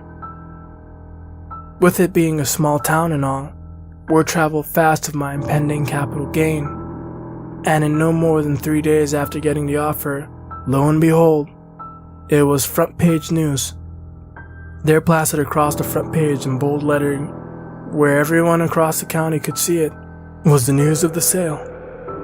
In what seemed like an attempt to shift the spotlight to himself, it appeared as though Bill had gone to the press as well, because 2 days after the initial report, I saw in the paper that he was trying to stake some sort of claim to my small fortune, claiming that he gave me the seeds that grew the mysterious tree, and that entitled him to a portion of the sum of the money I was prepared to receive. An audacious and untrue claim, to say the least, but not unforeseen. It seems as though just about any time someone comes into a little bit of money, there's bound to be those who try to get a piece of it, spinning all sorts of craziness in their heads to justify their selfish, unfounded beliefs. It was later that day that things came to a head. I was outside pulling weeds in my yard when I heard footsteps come up behind me. "You don't deserve that money," said a voice in a snarl. I stood up and turned around only to be met with a bludgeoning force to my face.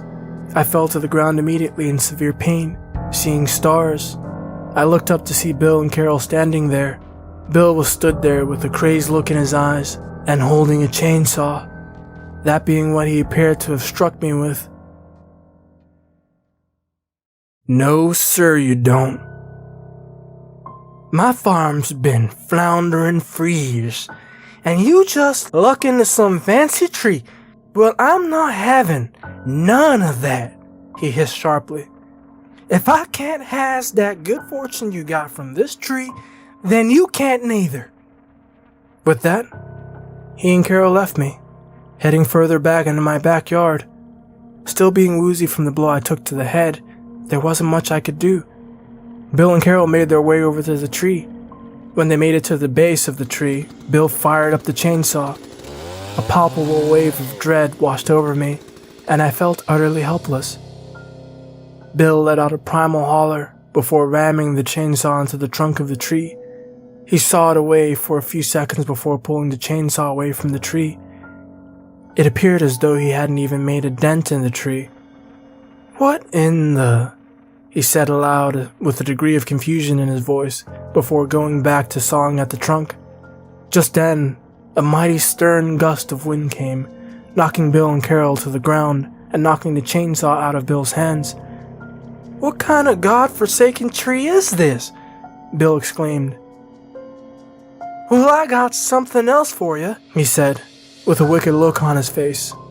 Getting himself up off the ground, Bill then pulled out a match and struck it, slowly approaching the tree. "If I can't cut you down, I'll burn you down," he cackled. He then continued in a hobbled shuffle towards the tree, holding the match out, but before he could set the tree alight, a branch swung down, striking Bill in the side of the head and knocking him to the ground. As Bill sat back up, clearly shaking from the blow he had just taken to the head, the tree then plunged the tip of one of his branches directly into the top of Bill's skull and lifted him up off the ground. He let out an unsettling grunt while jerking and twitching. as the color drained from his face and his body began to go limp. After about a minute, the tree retracted the branch and Bill's lifeless body crumpled to the ground in a heap. At that, Carol attempted to get up and run away, but stumbled. From the ground behind her came 2 sets of roots that wrapped around her legs, and as she tried to scurry away, I then watched as she was dragged, kicking and screaming into the ground beneath the base of the tree. After that, I heard the same low bellowing sounds that I had heard the first few nights, which I could now only assume was coming from the tree itself. I couldn't believe what I had just witnessed.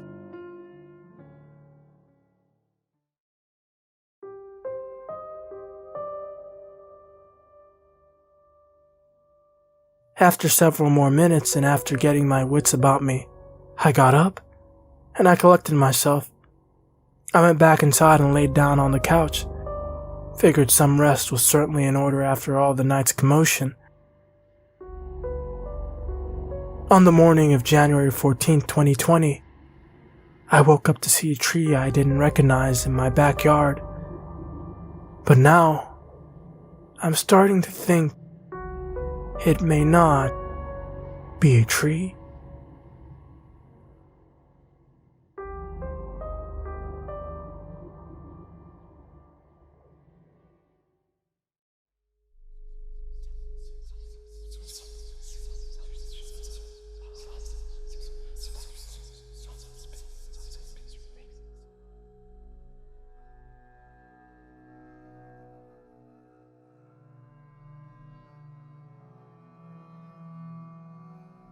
It began with the disappearance of Edwin Huntington, a pimply bookish boy whose only notable feature, if gossip held true, was his last name. He was 16 years old and until that day showed no promise in any ventures, commercial or academic, even despite the plentiful assistance from his own family. But that really is quite enough to go on about the boy. You see, the Huntington family ruled over Dimwater. Whatever they pleased to have or wished to be, their swollen wallets made it so. And that is merely a statement of fact, rather than a dim-witted judgment, for the Huntingtons have improved our sleepy harbor town in ways beyond count or measure. So, it follows, when I was summoned, and of course I was summoned, there is no greater detective for miles, in any direction. I came running. A week had passed since Edwin was last seen. Neither his parents, Regis and Carla, nor his brothers, Lawrence and Kenneth, had talked to him at the time. It was a servant boy that had spotted Edwin. The two were kindred spirits, solitary and tight-lipped, due to which they never communicated beyond a subtle nod or curt smile. One such nod was shared that fateful night, after which Edwin was never seen again. The servant boy couldn't remember what the young Huntington was wearing or where he was off to. Now that he thought about it, he couldn't remember anything useful at all. It was rainy. The wind was in the trees. He'd eaten a slice of brown bread. There was mold on the crust. Yet, as it pertained to Edwin, he could think of nothing. Once at Huntington Manor, I was escorted to the boy's room by his mother, Carla. Even in the autumn of her years, she was a stunning woman, with ruby lips as full as her bosom, which was quite full indeed. Already, I'd taken several ganders. It was neither the time nor place for such thoughts, and I, being a gentleman, did not want to conduct myself improperly.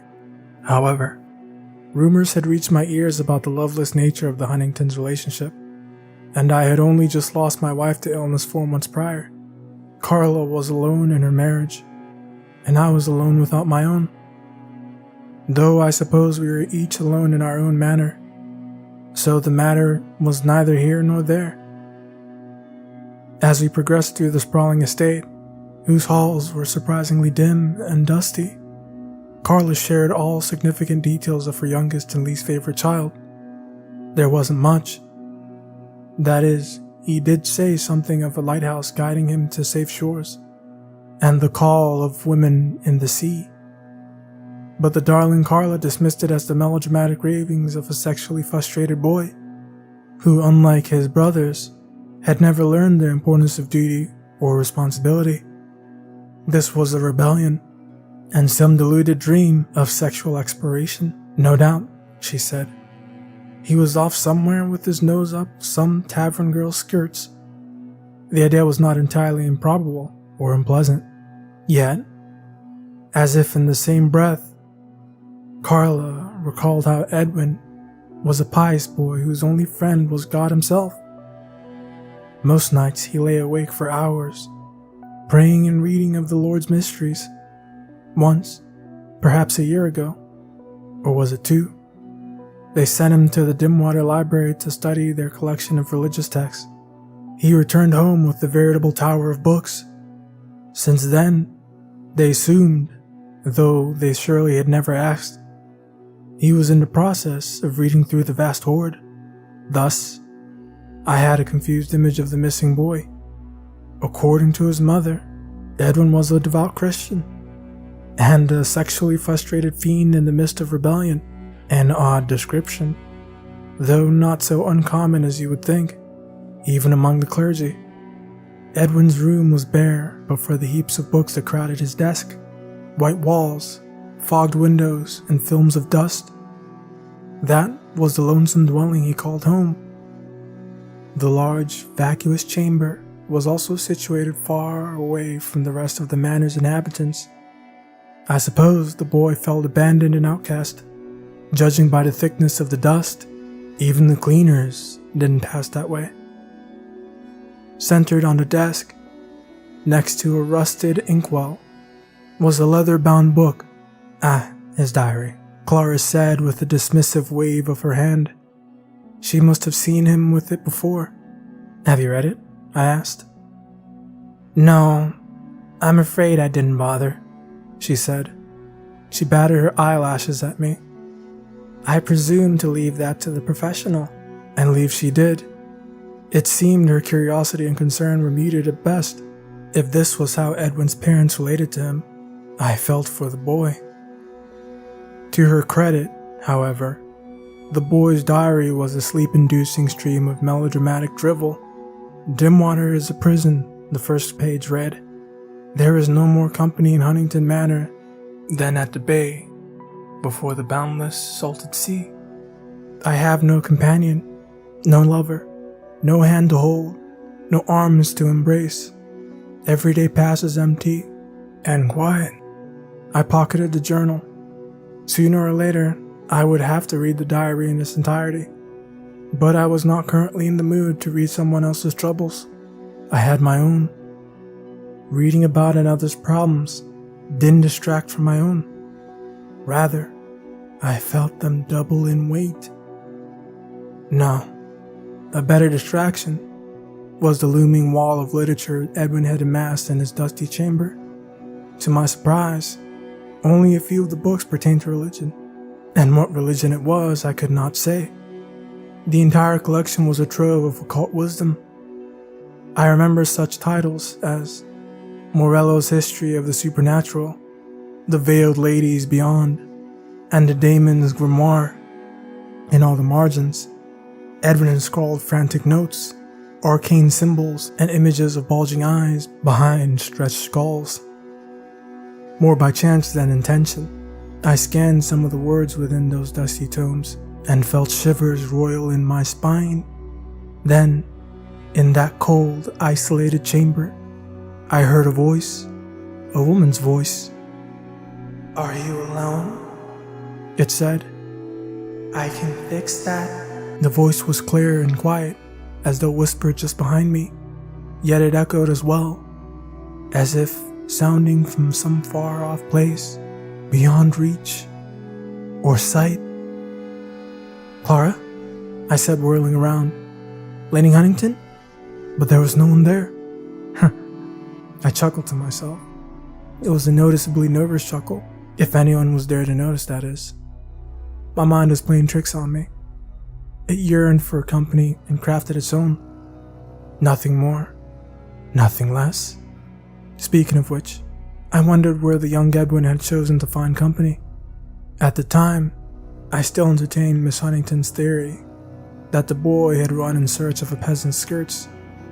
All this occult nonsense was troubling, though most probably nothing more than an obsessive pastime. Given the maritime references, I could only presume the boy's desires brought him by the sea. Specifically, he had mentioned a lighthouse, of which there was only one in Dimwater. A pathetic structure it was, standing a pitiful 5 meters atop a scraggly hill, beaten to bedrock by the murky waves. At such a height, it could scarcely call a boat safe to shore, let alone a pubescent boy equally lacking in sense and sex. Besides, it is common knowledge that a lighthouse is no place for a female.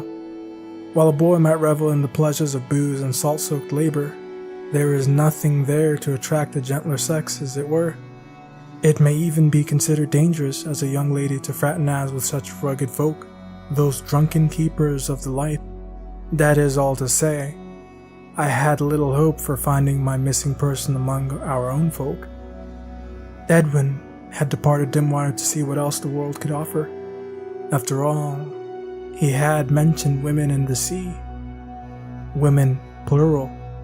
The poor wretch did not even have a specific girl to fix his loathsome eyes upon. In was a particular choice of preposition, though not particular enough to occupy considerable real estate in my head. But I digress. The investigation led inevitably to the docks, where someone must have seen or known what became of the Huntington boy. Indeed, it did not take long to track down the boy's trail. The harbor was a vacuous assemblage of eroded planks and barnacle-encrusted sailboats. A stench of rotten fish pervaded the air, though it had lost its vigor. Nothing more than a memory at that point, and an unpleasant one at that.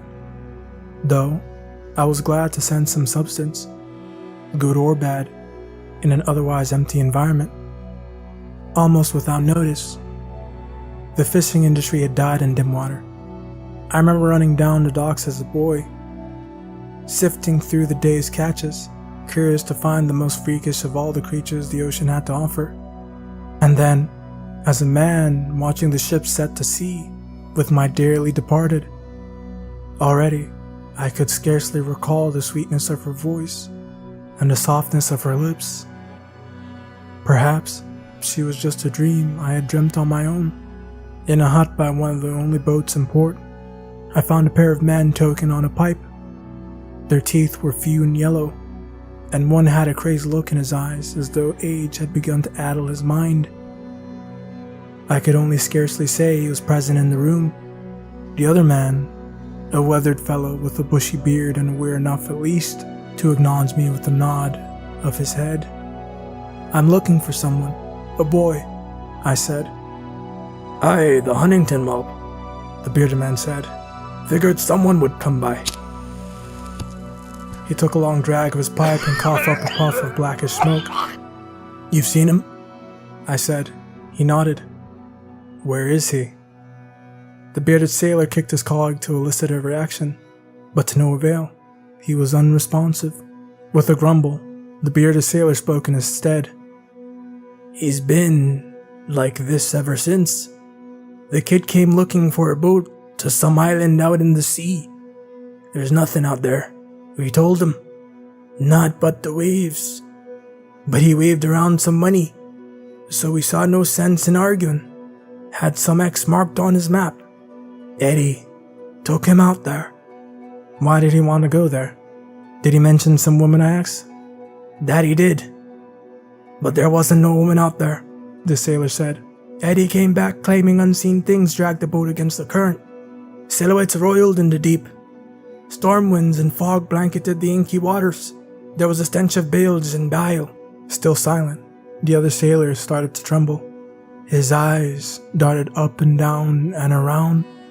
He took one last toke of his pipe and bolted outside to breathe the foul fishy air. "What happened to the boy?" I asked.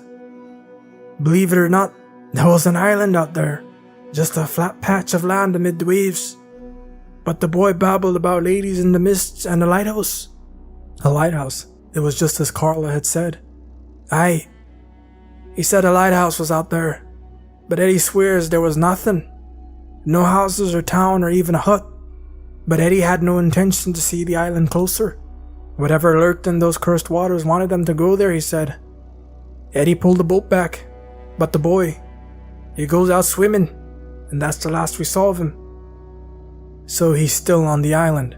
Aye, if he hasn't starved already. That was well near a week past. Damn near forgot about the boy myself.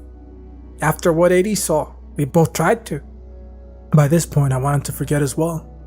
But the Huntingtons paid to get their boy back. A seafarer's story would not suffice, and if I am expressing the utmost sincerity, I will admit the strange undertakings had piqued my interest. I had heard stories about hermits and shut-ins, whose minds had turned to madness without care or company. But for someone of such youth and status to deteriorate like so, perhaps Edwin had always been ill, and in his state of neglect, no one had noticed. Or perhaps there was something substantive to his desperate behavior. A woman worth drowning for?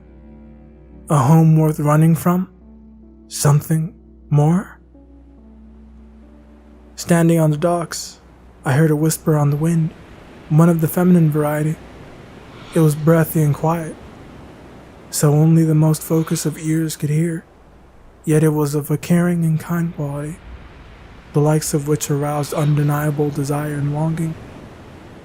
It was a voice to lay down in, folded in arms warm and wanting, tight against a hot breast, motherly almost. All that was quite a lot to hear, in an ethereal trick of the ears, played by the ever-present breath of the sea. But the simplest of sounds plays on the tenderest of hearts, and so it was. I concluded Edwin was not entirely out of his mind.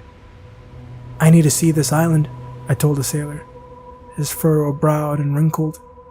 Not with me or Eddie, you're not, he said. If you go alone. That was fair enough as fair goes. I would go alone, as so often I did, using the handsome advance given to me by the Huntington family. I bought a small ship and a map marked with Edwin's Island in mind.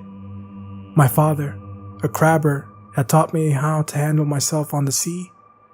He himself had vanished there one stormy Sunday, along with his crew.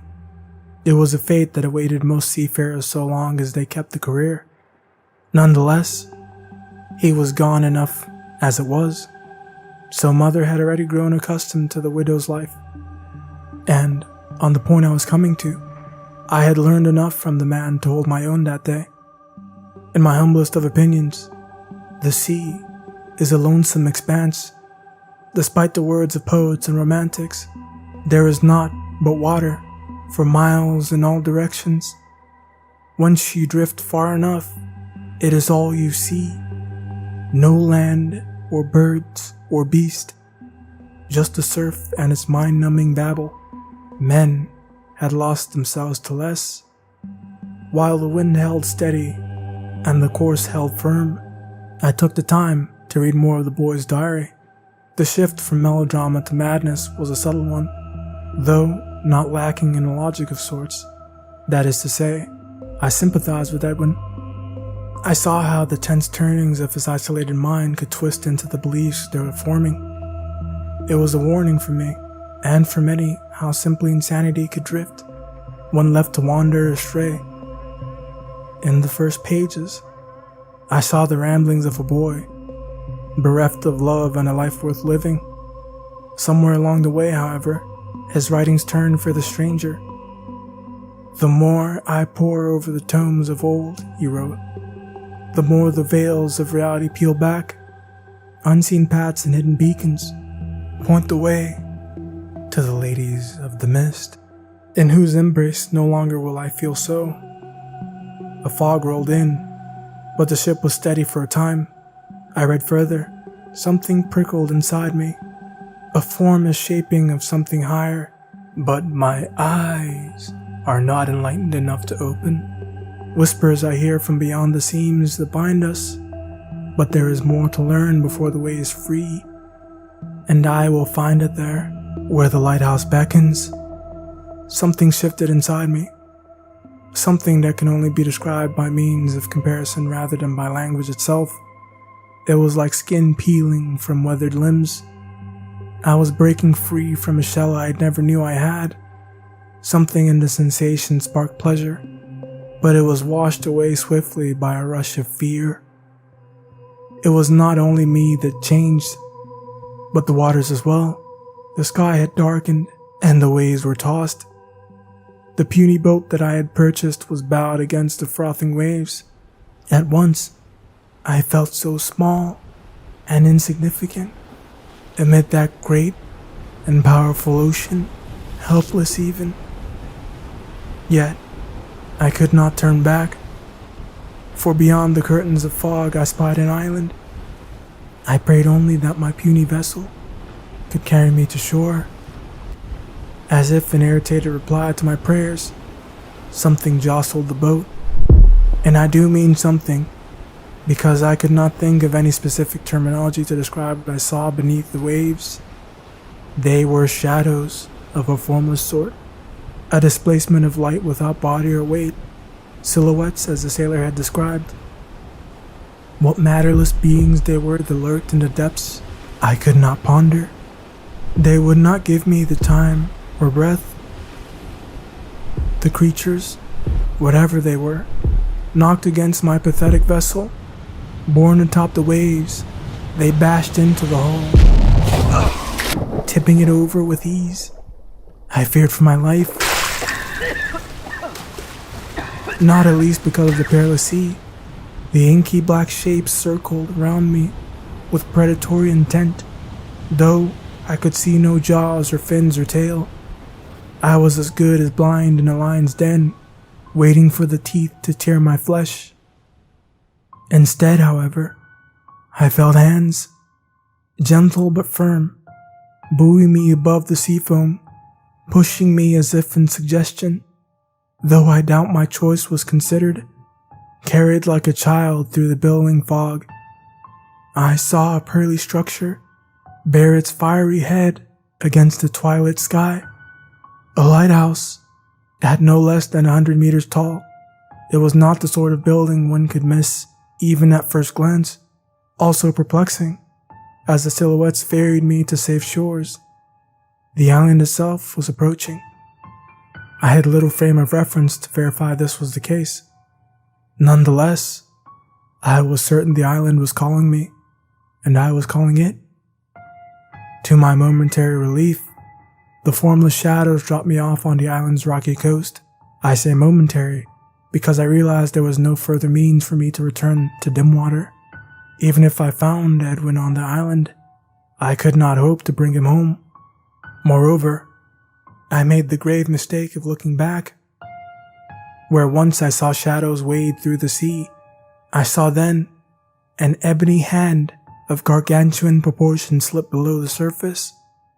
Bristly hairs lined its skeletal fingers, which were crooked and bent as if arthritic. I could not see what the appendage connected to, though the curiosity in itself was enough to stretch my skull. Shaken to no end, I returned my attention to the lighthouse, whose lumbering height dominated the taciturn sky. The structure was composed of white stone scales that curved in random degrees of concavity and convexity, giving the building the appearance of an unpredictable instability, for which reason an ambient, inescapable fear penetrated my bones. Upon closer inspection, I noticed runes etched into the lighthouse's surface, but they were not of any origin, ancient or otherwise, that I could recall. They encircled the bestial tyrant of a building, from root to flaming tip. I could not say for what the builders covered their creation so painstakingly in that arcane language, yet I would learn nothing if I did not enter. In place of a door, the lighthouse had a gaping maw lit sparsely by lantern light. I proceeded with cautious and deliberate steps, uncertain what secrets lurked in the heart of that drifting patch of land. However, the entry chamber was remarkably nondescript. It was deceivingly small, though the boundless ceiling gave the sense of sinking beyond sight or memory. Lights shone from high above, but I could see no lift or stairs to lead to them. The only way open was a twisted stairwell that spiraled into the cold earth. A girlish giggle sounded from below. As it resounded against the pallid stone walls, the noise deepened to a harsh growl. Against my best judgments, I followed the laughter down the slope steps, which spiraled deeper into cramped halls and abandoned chambers. The path split once and twice, straying to impossible depths. A sticky yellow light followed me there, casting vision on warped corridors whose lacquered walls peeled at the seams. In time, the way concluded on a forgotten room, enveloped in mold and dust.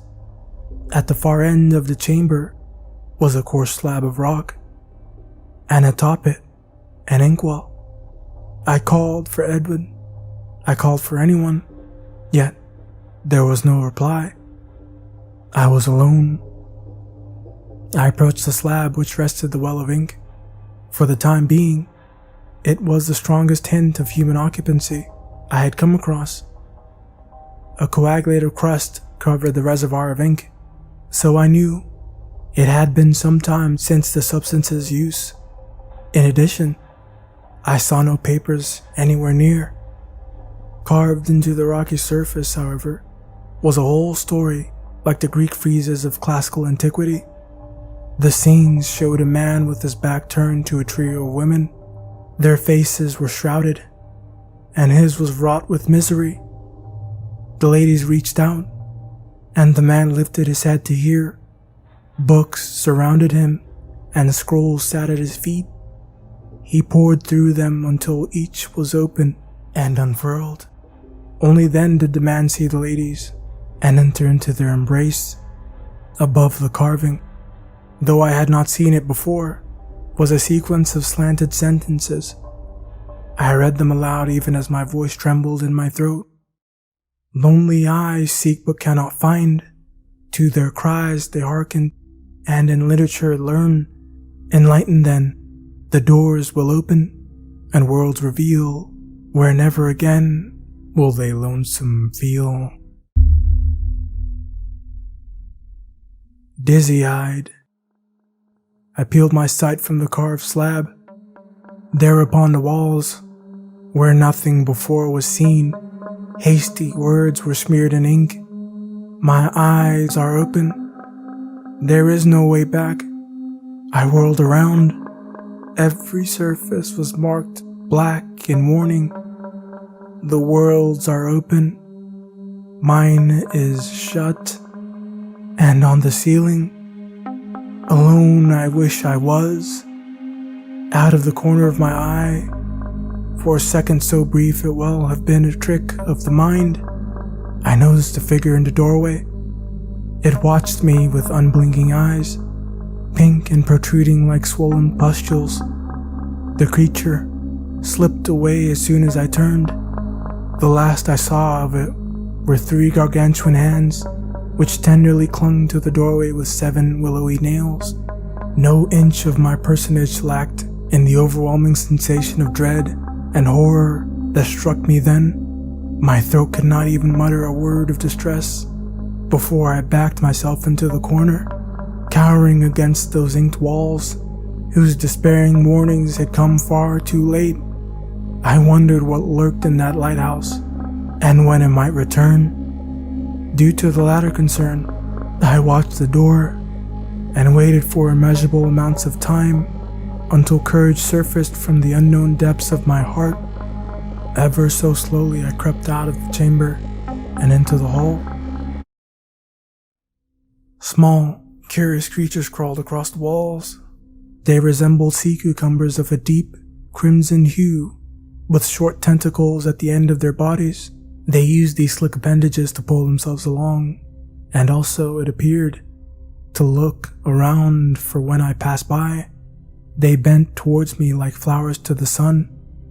I followed the stairs back to the surface, every so often glancing behind me, painfully conscious that I was not alone in that arcane structure. While my feet raced to the freedom above, my mind searched into the shadows, conjuring images of that monster I had but briefly witnessed. So focused was I on that fearful thing, I had forgot all about the Huntington boy, whose parents had entrusted me to find him, and it was then I did find him. His body lay at the center of the entry chamber, stinking of rot. Those tentacled cucumber creatures dragged their fleshy bodies over his decaying mass and lapped up his coagulated blood. I knew then to near perfection what ills had befallen the poor boy. In a state of loneliness and neglect, voices spoke to him. Thinking them feminine of origin, he heeded their call. Guided no doubt by the false lady's hands, he studied the mysteries of this ill-gotten world. Knowledge led him to the island, and to enlightenment. Only then did he see the truth, but I still could not say what these ladies were in fact, nor did I know the precise manner of the boy's death. These puzzling questions caught me in a state of bewilderment, from which I could not move. It was the perfect opportunity for something to approach me from behind. "Do not be afraid," a woman's voice sounded from the steps. "He was afraid. He did that to himself." A knife lay beside the boy, although I suspected it was correct. I could not bring myself to face what spoke to me. "What do you want from me?" I asked. "To care," the creature said. "You are hurt and alone. Let me fix that." Its voice drew closer, and I had not yet surrendered to the ever-nearing certainty of my demise, so I forced myself to face the threat, all the while clinging to my fleeting sanity. The Lady of the Mist was an eldritch monstrosity of many limbs, grafted one on top of the other. Her ribs, lengthy and discolored, protruded out of her abdomen and curled in on themselves like a basket. For a face, two distended and inflamed eyes sat above a gaping slit of the mouth, which recalled something more vaguely sexual. It was an abomination by any description, and to think it instructed me not to be afraid. There were two sensible decisions to be made. Edwin made the first, and I made the second. By sprinting out of the lighthouse, I would swim back to Dimwater if necessity demanded it. What I saw, however, confounded me of meager intelligence and struck me of all hope. Outside of the lighthouse was a world of realities stacked and woven one through the other. Cobblestone paths led over the ocean, through cities of glass and stone. Forests drenched in shadow lay below, where fish swam, unaware of the earth hidden on top of their own. One of these ways might have led back to Dimwater, but for the life of me, my feeble mind could not guess which to choose. Even so, it was a non-issue. I would never make it. To my unrivaled terror, every square foot was occupied by the ladies of the mist. At once, they saw me like a tourist lost among their city streets. Some rushed towards me, assuring me I, a lost soul, would be lost no longer. Others were satisfied in themselves. Grasping among their rib cages were yellow sacks filled with fluid, and inside people swam with fraught faces begging for freedom, yet too weak to pierce the membrane that bound them. They were small, weak, wasting away. In distressed tones, they begged to be alone, but the creatures caressed their prisoners and cooed, as would a mother to their child. I ran back into the lighthouse, where my lady waited for me. She watched me with her bulbous gaze and let me pass. Knowing no action could change my fate now, I fled to the room marked with ink and barred the door with the rocky slate.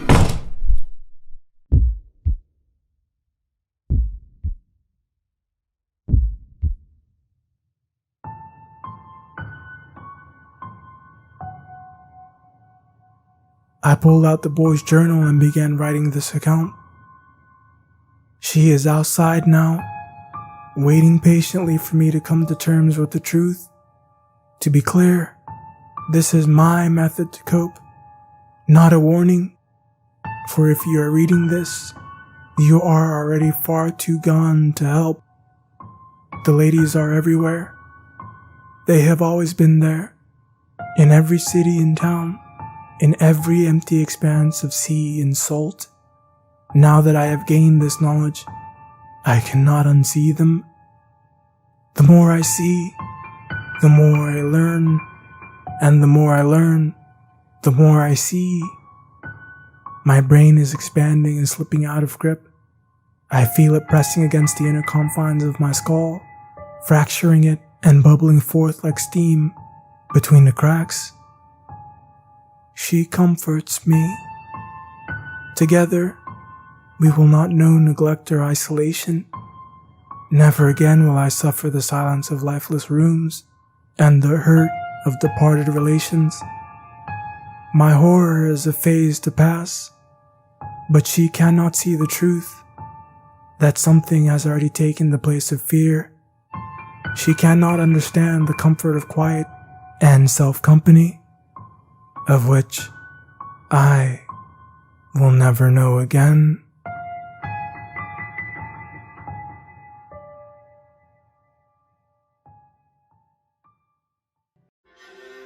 If you're able to make it this far, then thank you. If you wish to support the channel, feel free to leave a like, comment, and subscribe, of course. Also, hit the bell icon if you want any notifications as to when the next video is coming out. If you want to go a step further and support us, there's a link to the Patreon at the very bottom of this video, along with links to the author's original story and other information if you're curious to find. And as always, all are welcome in the hand of horror. Even you.